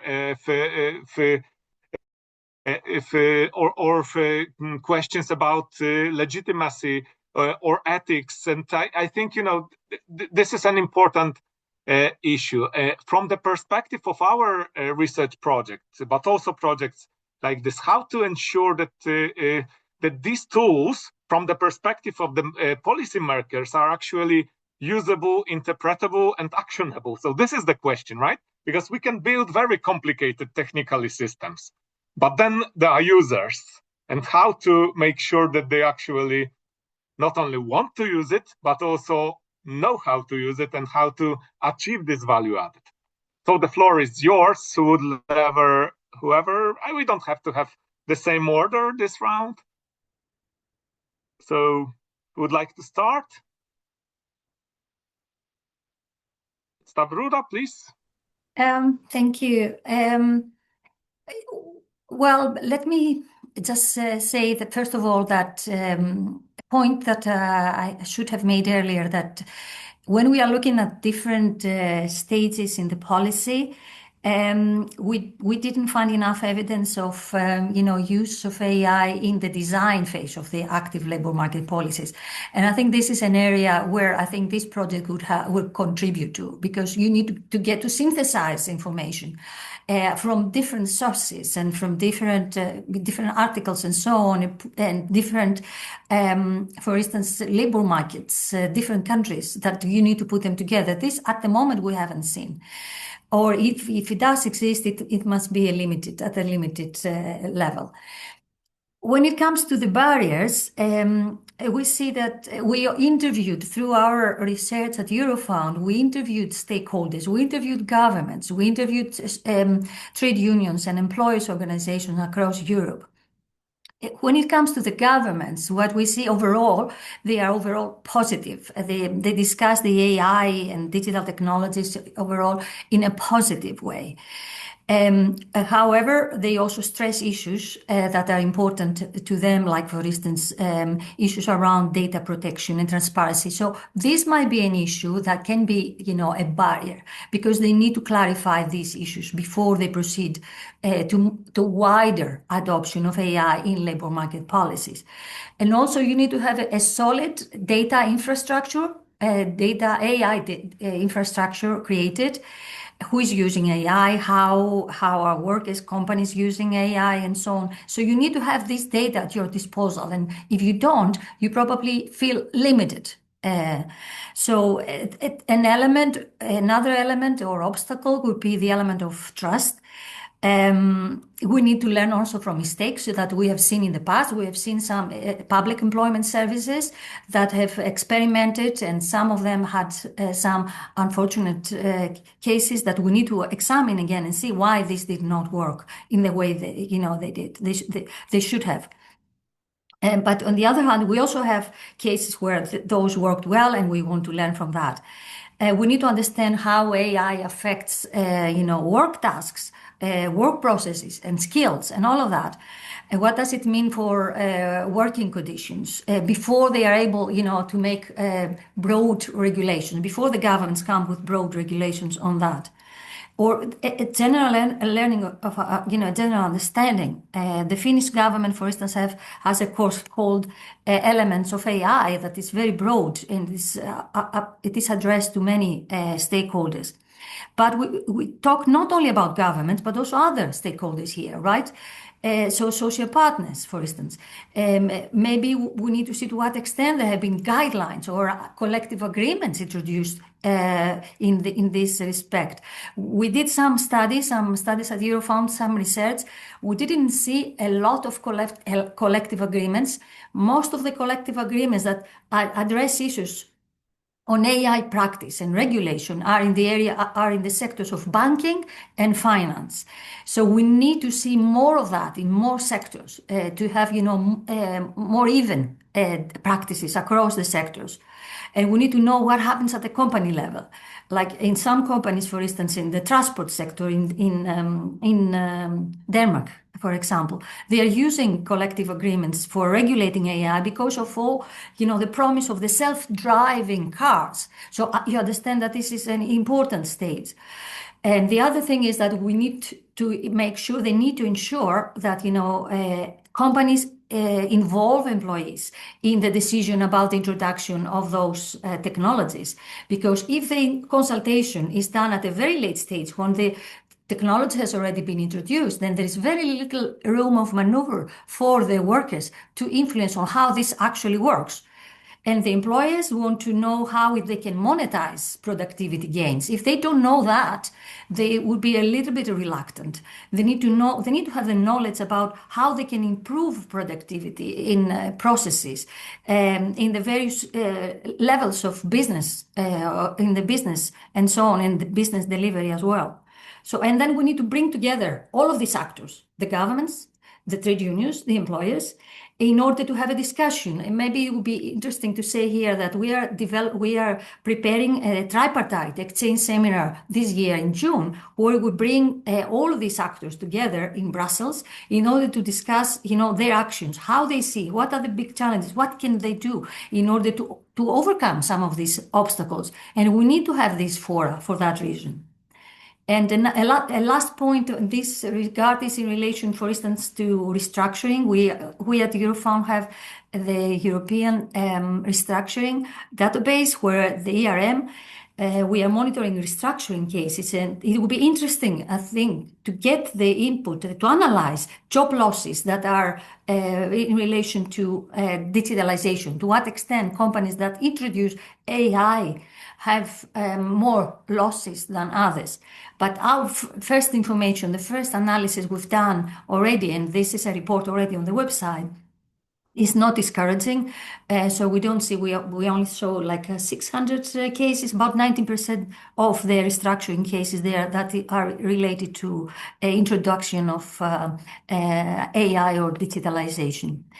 I think I'll stop here. Thank you. Thank you so much. Thank you. Yes, this is a very complicated ecosystem, and we have to remember that the barriers may be quite different for different users or stakeholders within the ecosystem. Who would like to add something here? Please keep just a reminder, please keep your interventions short due to the time limits. Yes, Joanna, please. The floor is yours. Thank you. So just to add a bit on the barriers, even though I guess some of the barriers have already been discussed, and of course, as you mentioned earlier, innovation comes with many opportunities, but also challenges. And as you said previously, the barriers today are not so much technical, but mostly organizational and human related. And if I were to choose main barriers and I had to group them in 3 categories, I would start perhaps with knowledge and preparedness. So, for example, Of course, the situation is different across countries and across public employment services, but the staff using those new solutions are not always fully prepared. Of course, they receive some training in some occasions, but are not fully familiarized with how these technologies work, what they entail. And this takes time and, of course, effort. It doesn't happen from one day to another. And the same applies to the end users, job seekers, employers, and, of course, lack or low digital skills. It's obviously a very big issue. But in addition to that, they are often hesitant to trust and rely on AI-driven insights. So the second point is transparency and explainability. We've discussed a bit about this. Again, we have seen cases that AI tools have not been that successful, and this happened not because they were not technologically advanced. On the contrary, their adoption rate was rather low because the supporting mechanisms were not there to explain what AI does, what it does not. And this, in addition to the lack of digital literacy, brought even more hesitation to than openness and embracement to change. It was very interesting to hear previously from Konstantinos that the decision about training on digital skills is not only affected by what we call typical factors, but also from factors like fear of technology. So this finding clearly shows signs of mistrust and the point to focus on in the future. And just a last point on this, to reiterate on the importance of data. So data in most cases at least do exist. The challenge is in addition to data quality, and we're not discussing about admin data only, but other types of data, like, for example, vacancy data. We see that sometimes data are either fragmented across institutions, or sometimes legal constraints prevent real-time exchange from different sources. So yeah, in a nutshell, the main obstacle is not developing AI solutions per se, but it's integrate them into real environments where we have people, real people at the center. Thank you so much. Yes, very relevant points. I would say that if providing AI tools and information does not really mean acceptance or understanding, and this is very important. And in order to be effectively functioning, we need to not only build capacity, but we have to provide up-to-date data. And it's not easy due to many constraints and issues. Yes, Thomas, please take the floor. Yes, thanks so much. I thought I would just very briefly add that when again thinking about that public perception question that I raised earlier, we know that when it comes to high-risk areas of deployment of artificial intelligence, the general public would like to see more innovation coming from the public sector, or the intersection of the public sector and collaborations with the private sector. So this is just to say that there is something very valuable in the framework of this ecosystem that you're proposing here in the first place, responding to this need and thinking about the public sector's role in shaping the future of artificial intelligence in Europe. I think it's also important to say that when it comes to the second question that you're asking us, Łukasz, the question of how we can ensure that the tools are usable, interpretable, actionable, we often hear, and there are many frameworks that could help us deliver this, that come under the framework of human-centered artificial intelligence or user-centered artificial intelligence, which indeed focus on how the individual user, in other words, actually is using, interpreting, and actioning specific outputs, and how these can ensure that they perform better. But the question of public interest AI, which is not necessarily opposed to human-centered or user-centered AI, is asking us to think about this broader network of stakeholders that we have already heard about, as the key value to kind of uphold, actually thinking about the broader network of stakeholders and ensuring broader participation. So I think I just wanted to flag that there are multiple frameworks, toolkits that help us actually deal with some of these questions of usability, interpretability, and actionability. But I think that we need to also think about other frameworks that are less common, especially when it comes to the private sector, that do highlight or foreground this question of public interest AI, or we could give other labels to this framework: humanity-centered AI or social cohesion-centered AI, but not only focusing on individual users or even individual organizations. Thanks. Yes, thank you so much. This is very important for us, actually, within the framework of the project, that the system that we are proposing is human-centered, first of all, but also very inclusive, because we have to understand the setting a specific setting we are working with. It's labor market, it's support for active labor market policies, work with vulnerable groups, and we cannot make a system that lets anybody out or any perspective is not taken into consideration. Seamus, would you like to add something here? Or can we move on? Sure, Lucas. Yeah, no, just very briefly again, I think my perspective from this is the extent to which the tool can actually help policymakers at a national level in the design of active labour market approaches to active labour market policy.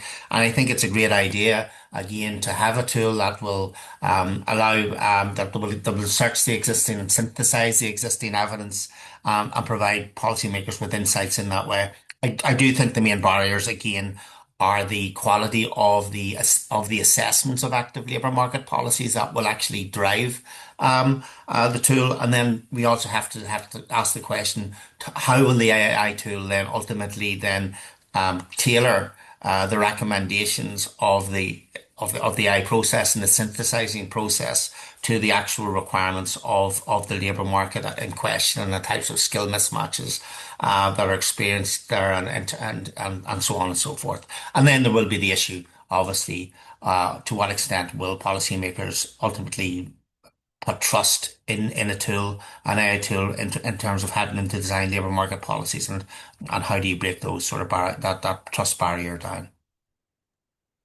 Yes, thank you so much. I think, we have to keep in mind that we cannot lose the users, on the way of design, because this is very important. There will be effectively, especially the policymakers who will be using our tool to design policies. And this is very important point.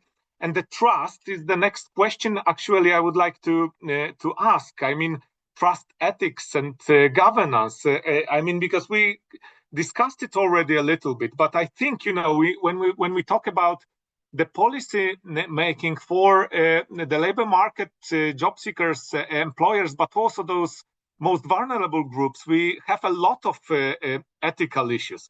For example, what you mentioned, like in terms of the profiling, this is a big issue within the AI, because we have to build the systems that are not actually biased and will have a really good matching functions with the vacancies. I would like to know your opinions on that, and I'm sure you have quite a lot of insights here, but again, please remember, use your bullet points in your interventions, I would say. Thank you. Who would like to add? Maybe Tomasz, I think you're focusing mostly on ethics in your work, so. Yes. Thanks so much, Łukasz. I guess that's actually the goal that you mentioned of producing AI systems that are not biased is obviously has been re-articulated for the past couple of years multiple times, but we know that that's not really possible. I mean, in other words, I know exactly what kind of goal you're communicating. What you're saying is we should be creating systems that do not have meaningful effect in terms of outcomes for individuals that we would deem to be unfair. But that's quite different from producing systems themselves that are unbiased. And I think that's such an important thing to remind ourselves when we're communicating, again, to the broader public what these systems are doing and what they're not doing. and how we're ensuring that they're not doing what we don't want them to do. So this question of bias actually and how we're communicating it to the public is essential when it comes to trust. And making clear that an unbiased system is not really achievable or even necessarily desirable, but a system that both in terms of the actual technical system, but also the system around it, the people who use the system who are aware of the potential bias and specific effects of that bias is what we should be, I think, aiming towards when it comes to the key kind of governance challenges. But in terms of the second question, transparency and explainability, we have already discussed briefly, and some of the keynotes touch on this question of AI literacy. And very often when we think about how we can ensure that users feel empowered by a system, we really think in terms of what they need to know about that system and to use that system effectively to their advantage or according to its intended purpose. But I think we might also want to highlight another side of the coin, which is making sure that the users also have a very clear understanding of how they can seek redress if something goes wrong, that they don't have to think too much about how they can report a failure if something goes wrong. And even more importantly, actually, that we also provide them with enough information on what an AI failure looks like and what to expect when something goes wrong. So ensuring that there are very clear, and this is, to be fair, something that the AI Act gestures towards as desirable and indeed necessary, establishing clear feedback mechanisms for users so that there is clarity over what they can do to seek to seek justice potentially. I'm not saying that this project is not aiming towards these socially desirable goals, but I think precisely because it's so important that we stress that when it comes to transparency and explainability, it's not only the transparency and explainability of the actual technical system, but the social system around the actual technical application that ensures that people can use the system effectively, but also that they can seek redress if something goes wrong. So maybe I'll pause here and I look forward to hearing the others' responses. Thank you so much. Thank you for strengthening the notion that we not only use niche technical, but also process and decision transparency, and that because this is very important. And also, I think what you said, I mean, the question is, do we understand bias, right?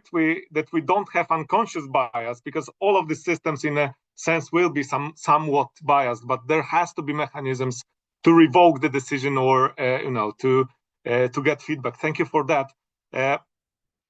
Anyone else? Stavrula? No, Joanna first. Okay. All right. The floor is yours. Can you unmute yourself because we cannot hear you? Right, thank you. So just to add another point on the table regarding challenges, I would say that sometimes the challenge has to do with misusing and misinterpreting the AI results, which happens because of the opposite effect, over-reliance on tools and what they recommend. So sometimes people mistakenly interpret suggestions as mandatory, and this may lead to inappropriate referrals or overlooking important factors.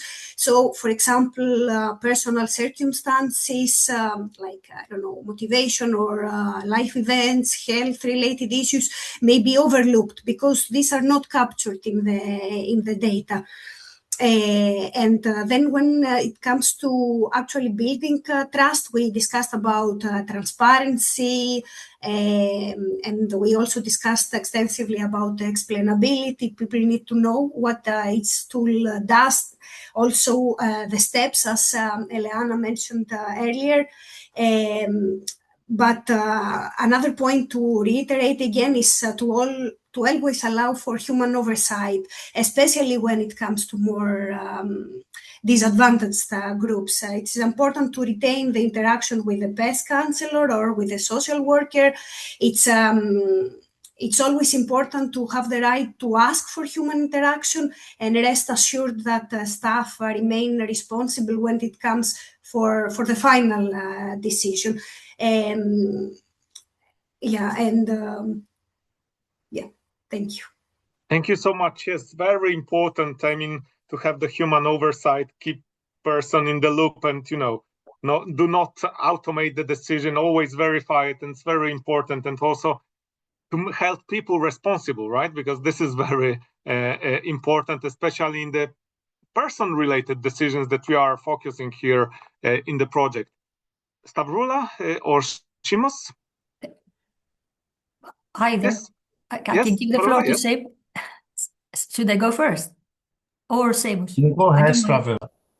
Thank you.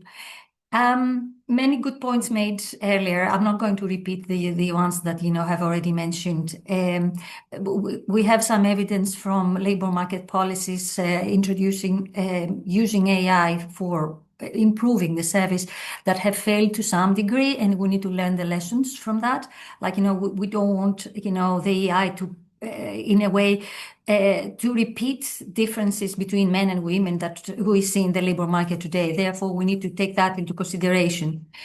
But the human dimension, and this is what I wanted actually to emphasize, because I don't want to repeat other points.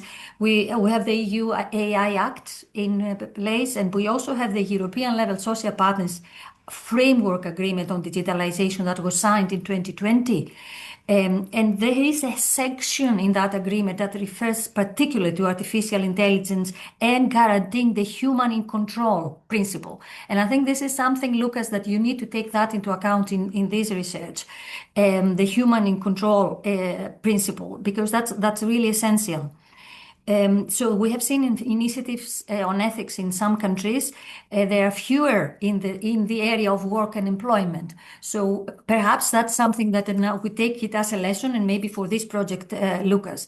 When we looked at practices across Europe, when organizations introduce digital or AI strategies, like for instance, some countries like France, they have set up a national advisory committee on ethics.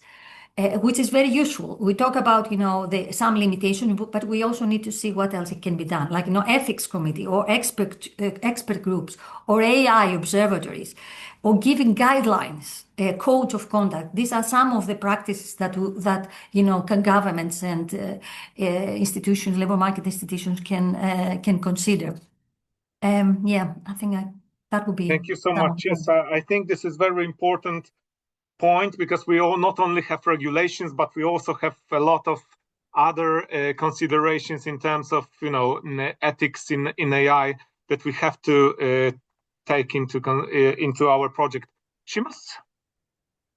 Yeah, I don't know much about the ethics. I think building trust in any policy change, you require evidence, and that's whether it's AI or not. For this, the ultimate asset test will be to demonstrate that actually adopting these tools reduces unemployment durations, increases the transition from unemployment to employment, reduces skill mismatches, whether they be skill shortages or skill gaps within the firm, overskilling and underskilling amongst workers, because ultimately that is the asset test. So we need an evaluation of these tools to see what the impacts are on these key outcome variables, preferably not an AI evaluation. And in that way, I think if people see the value of adopting these new technologies within the active labour market space, then that in itself is essential to building trust, and you can't really do it without the evidence. Thank you so much. We are running out of time, so we have some other questions, but I want you to be very short in answering this last thing. Give me 1 point of what you would consider a successful outcome of our project. The most important thing from your perspective. Really be brief. Let's start with Stavroula, maybe. I can see you, in a specific order, so just one recommendation or expectation. because we recently discussed about also the ethics and the biases and so on, there is an expectation that this project does not fall into the same trap of the biases as well, and to make sure that you take into consideration those lessons, and let us know, let the policymakers know how can AI be useful in the design phase of those labor market policies actually. Thank you so much. We will keep you informed also about that. Tomasz? Sure. I guess if I had to say one thing, I would say that we have lots of negative examples. As I mentioned earlier, at the intersection of AI and labor, the labor market policy as well. And I think we need positive examples, and in particular, positive examples of, as I mentioned earlier, public interest AI, but also a public sector delivered AI. And I think that's what I would like to, that's why I would love to see this project succeed, to prove that this is possible. And it's also the strength of the EU ecosystem to be able to deliver precisely these sorts of projects. Thank you so much. We will try to be a good example. Joanna? Yeah, if I also were to choose one, I would say that I would choose something that has to do with, let's say, usability. So the outputs or activities of this project, the results, it would be great if they can be made as practical as possible to, to increase the possibilities of being used. So to support real decisions and solve real problems. So practicality in the sense to ensure the greatest impact. Great, thank you. And Seamus? Yeah, I think ultimately the successful outcome will be that the tool, and the wizard in particular, is integrated into public employment systems, particularly in terms of the design stage and adoption by policymakers. The risk with all of these tools, and I'm involved in Horizon projects as well, is that that after the project is finished, that they are, put on the shelf. And I think it's important that the Commission start recognizing if they're putting money into projects that are developing tools, then they need to, also consider how are these tools going to be maintained and updated following the completion of the projects themselves. Thank you so much. So actual sustainability. I would like to thank all of you because it was really an excellent debate. Thank you for all your contributions and for your preparation and for sharing your important thoughts with us. I have made a lot of notes. We have the recording, so I'm sure we are going to be using that too. I would like to hand over to Yanis at the moment. So for the question and Q&A session, is Yanis with us? I'm always with you. Yes, Lucas. thank you. Thanks. So we now open the floor for questions as well as comments from the participants. Please raise your hand or type a question in the chat, and Lucas and I will jointly moderate this very small session. So let's wait a bit for some initial questions. Feel free to ask anything, especially related to the project itself. Or share with us some other practices and your perspective that might be useful for us too.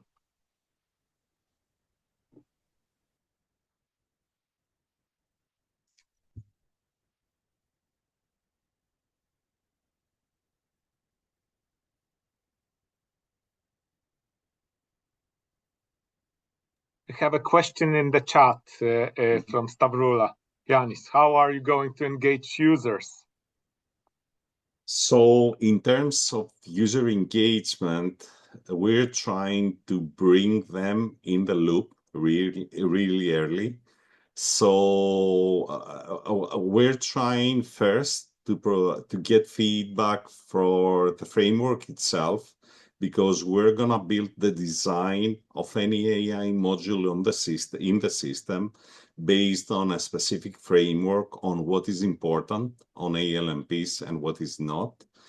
We're also gonna engage users from various stakeholders to get their feedback about what is important and what is not. And this is just the initial part of the project. In terms of AI, the idea is we're going agile. We're going to provide various versions of the software as we go. We have a couple of pilots in various countries, and we're going to engage both policymakers, also, job seekers through the pilots, etc. And to be honest, our initial fear regarding this project was not to use a typical monolithic approach. We're designing something, we're deploying after 2.5 years, and this is it. Take it or leave it. So our idea is to go agile throughout the process, during the methodologies development, during the systems development, and on top of that, the idea was to open source everything, to have everything out there, and we are open to any stakeholder or organization that would like to include what we're currently developing within their processes, test it, and we will be more than glad to support them, because it's not about systems, it's not about technology, it's about individuals out there, stakeholders designing, and no matter how good technology we use, if it's not acceptable by the public and the stakeholders, it's gonna fail. So our approach is exactly that. And just to add one more thing, which is not included as a deliverable within the project.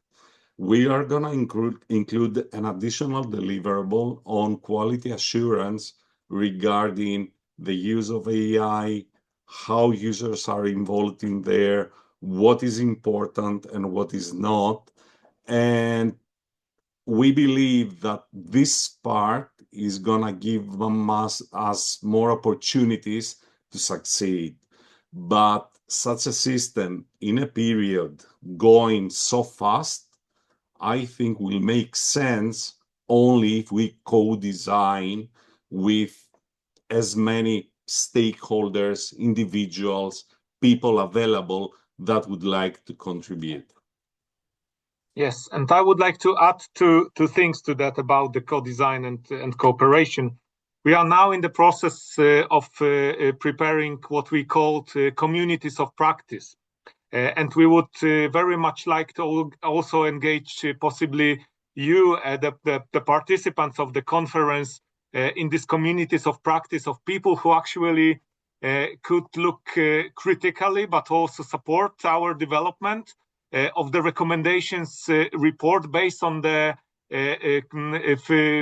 case studies that we prepared and mechanisms that we observed of what actually works within the process of designing the active labor market policies, skill-based focus. So in the next months, we are going to launch this consultation process within the communities of practice. So we would like to really invite you to that process. And the second thing is that we are also focusing a little bit more on this sustainability and cooperation with other European projects. So there is, I don't feel the best place here to discuss it, but pretty soon we are also planning the first European Labour Market Intelligence and Resilience Cluster meeting within the projects that focus actually on the similar topics. So basically,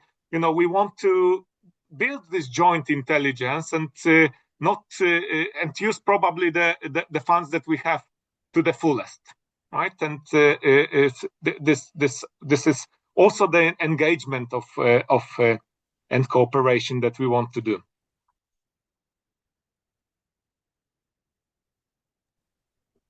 Any other questions? Oh, we have a question in the chat. Are you structurizing policy documents, regulations, policy design docs from PDFs to Markdown by article, sentence, sections? So I guess this is more to Yanis. Okay, so it's a more technical question.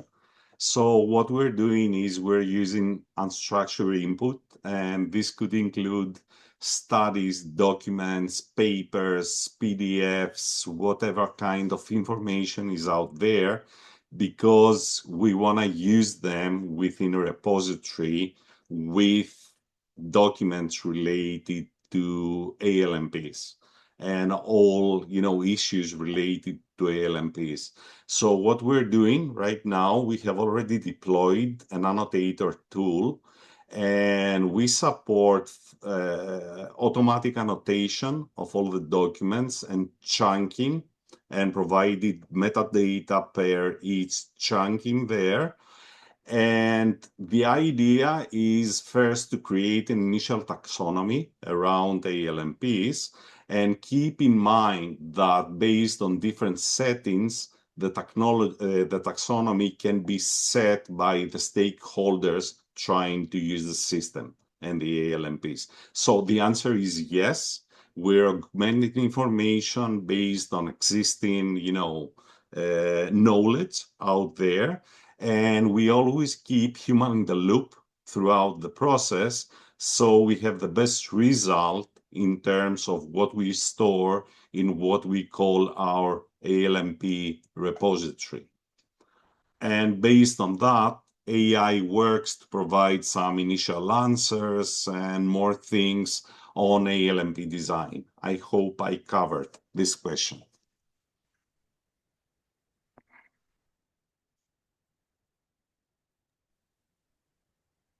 Are there any other questions?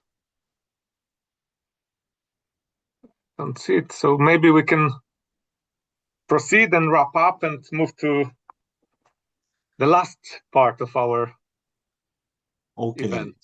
Okay, so for the last part of our event, many thanks, first of all, to everyone for joining our today's launch event.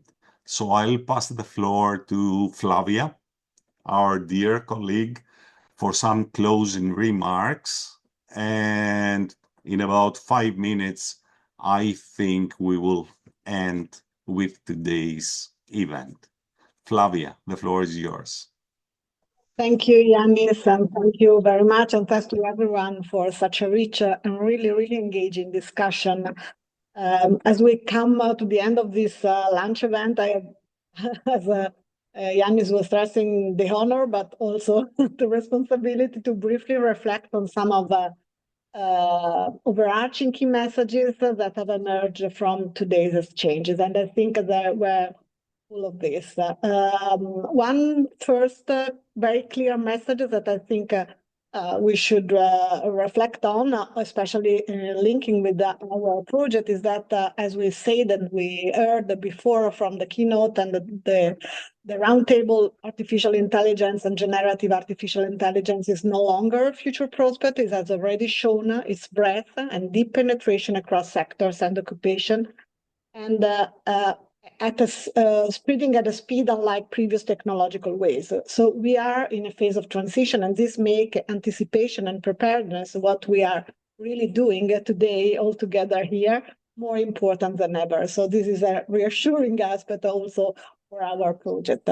Second, I think that the evidence discussed today is also consistent and reassuring on one crucial point that usually is posing fear on artificial intelligence, on generative artificial intelligence. AI is not leading to widespread job losses. Companies, we saw some interesting data on the fact that companies are not reducing their workforce as a result of AI adoption. Instead, this is, I think, is a crucial point. AI is changing how work is done, reshaping tasks within jobs and altering skill requirements. This transformation is increasing at the same time the value of distinctly human skills. So we talk about cognitive, social, creative, but adapting abilities to recognize the messages of generative AI. And so the challenges for policy is to guide this transformation in a way that benefits both workers and employers policymakers and all the stakeholders that we have discussed together within the environment that we have are tackling within this discussion with our project. I think another key message that came out today is that skills, not technology, are the real bottleneck. Linking to what I said before, so is our training skill, a reminder across the discussion I think that skills clearly emerge as a central element in harnessing AI's potential. So the problem is maybe the shortage of people with the right skill to use them effectively, not the availability of AI tools. So also stressing the significant room and the clear need for upskilling, reskilling, as well as for a broad and more diverse form of AI literacy.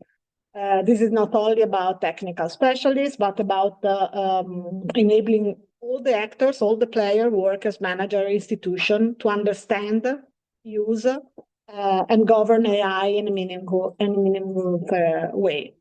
In this respect, I also think that today's discussion strongly reinforced the importance.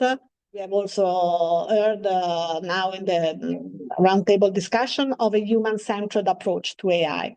The shared message is to pursue a dual objective. So using AI to support productivity and competitiveness. We heard this morning in the keynote speech the importance of this also for the policy making at the EU level, but also at the same time improving the quality of working life, including job quality, inclusion, rights, and trust.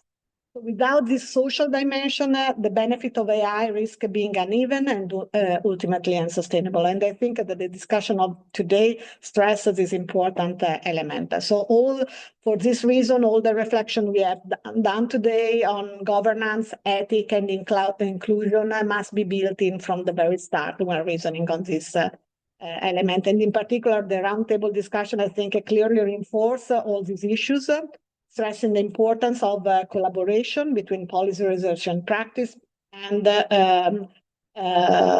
going beyond technical possibilities, stressing the focus on ensuring that AI-based tools are policy relevant, usable, and actionable for public administration, practitioner, and for all the user diversity that we stress today.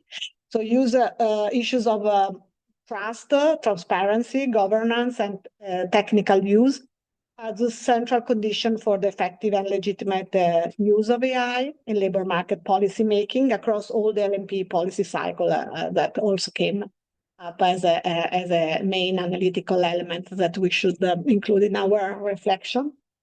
And I think that this forward-looking exchange provides already, so thank you very much again, a valuable strategic input for shaping AI solution that respond to real-world policy needs, and also where evaluation and anticipation are emerging as the next frontier that we want to include. So finally, I think that the very closing message that the conference highlighted the enormous potential of AI for labor market policy and public employment service as well, showing how LMPs and PES can be real game changers when AI is used, as we said before, responsibly, ensuring that personalized support, accountability, and trust remain at the center of the service delivery. I think that this reflection offers a very solid contribution for the EU-ALMPO project and confirms the relevance of the work ahead in providing a concrete and timely response. So with this, I think we can close now. I will hand over again to Yannis. I don't know if you want to still stress some next step of the EU-ALMPO project. Thank you very much again to you, to all of you, and for this participation. So Yannis, the floor is yours again. Thank you. Many thanks, Flavia, and many thanks for the summary. Now, in terms of next steps in the coming months, our project enters a very decisive phase. We're moving from analytical foundations to cross-country pilot, experimentation, consultations, and validation with stakeholders, with the aim to develop practical AI-supported decision support tools for policymakers throughout our observatory. And building on the momentum of this event, we see strong appetite for deeper exchange, and we're planning additional events to create more space for knowledge exchange, exchange of ideas, and collaborations. Let me stress again that all project materials, the software we develop, and everything is going to be open source.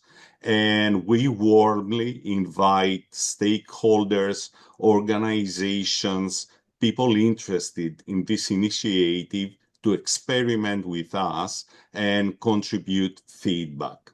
So we invite all of you to remain part of this journey. And finally, I would like to sincerely thank the European Commission for its support, our distinguished keynote speakers and panelists for their valuable insights, and all participants for contributing to this important discussion. Your engagement is essential for us to ensure that EU-ALMPO develops a genuinely European public good.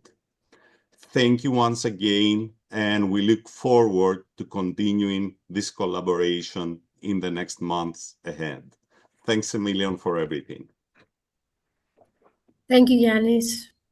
Thank you very much. So much. Thank you. Thank you. Thank you. Thank you. Bye-bye to everybody. Bye. Bye. Thank you. Thank you very much, Simon. Bye. Bye-bye.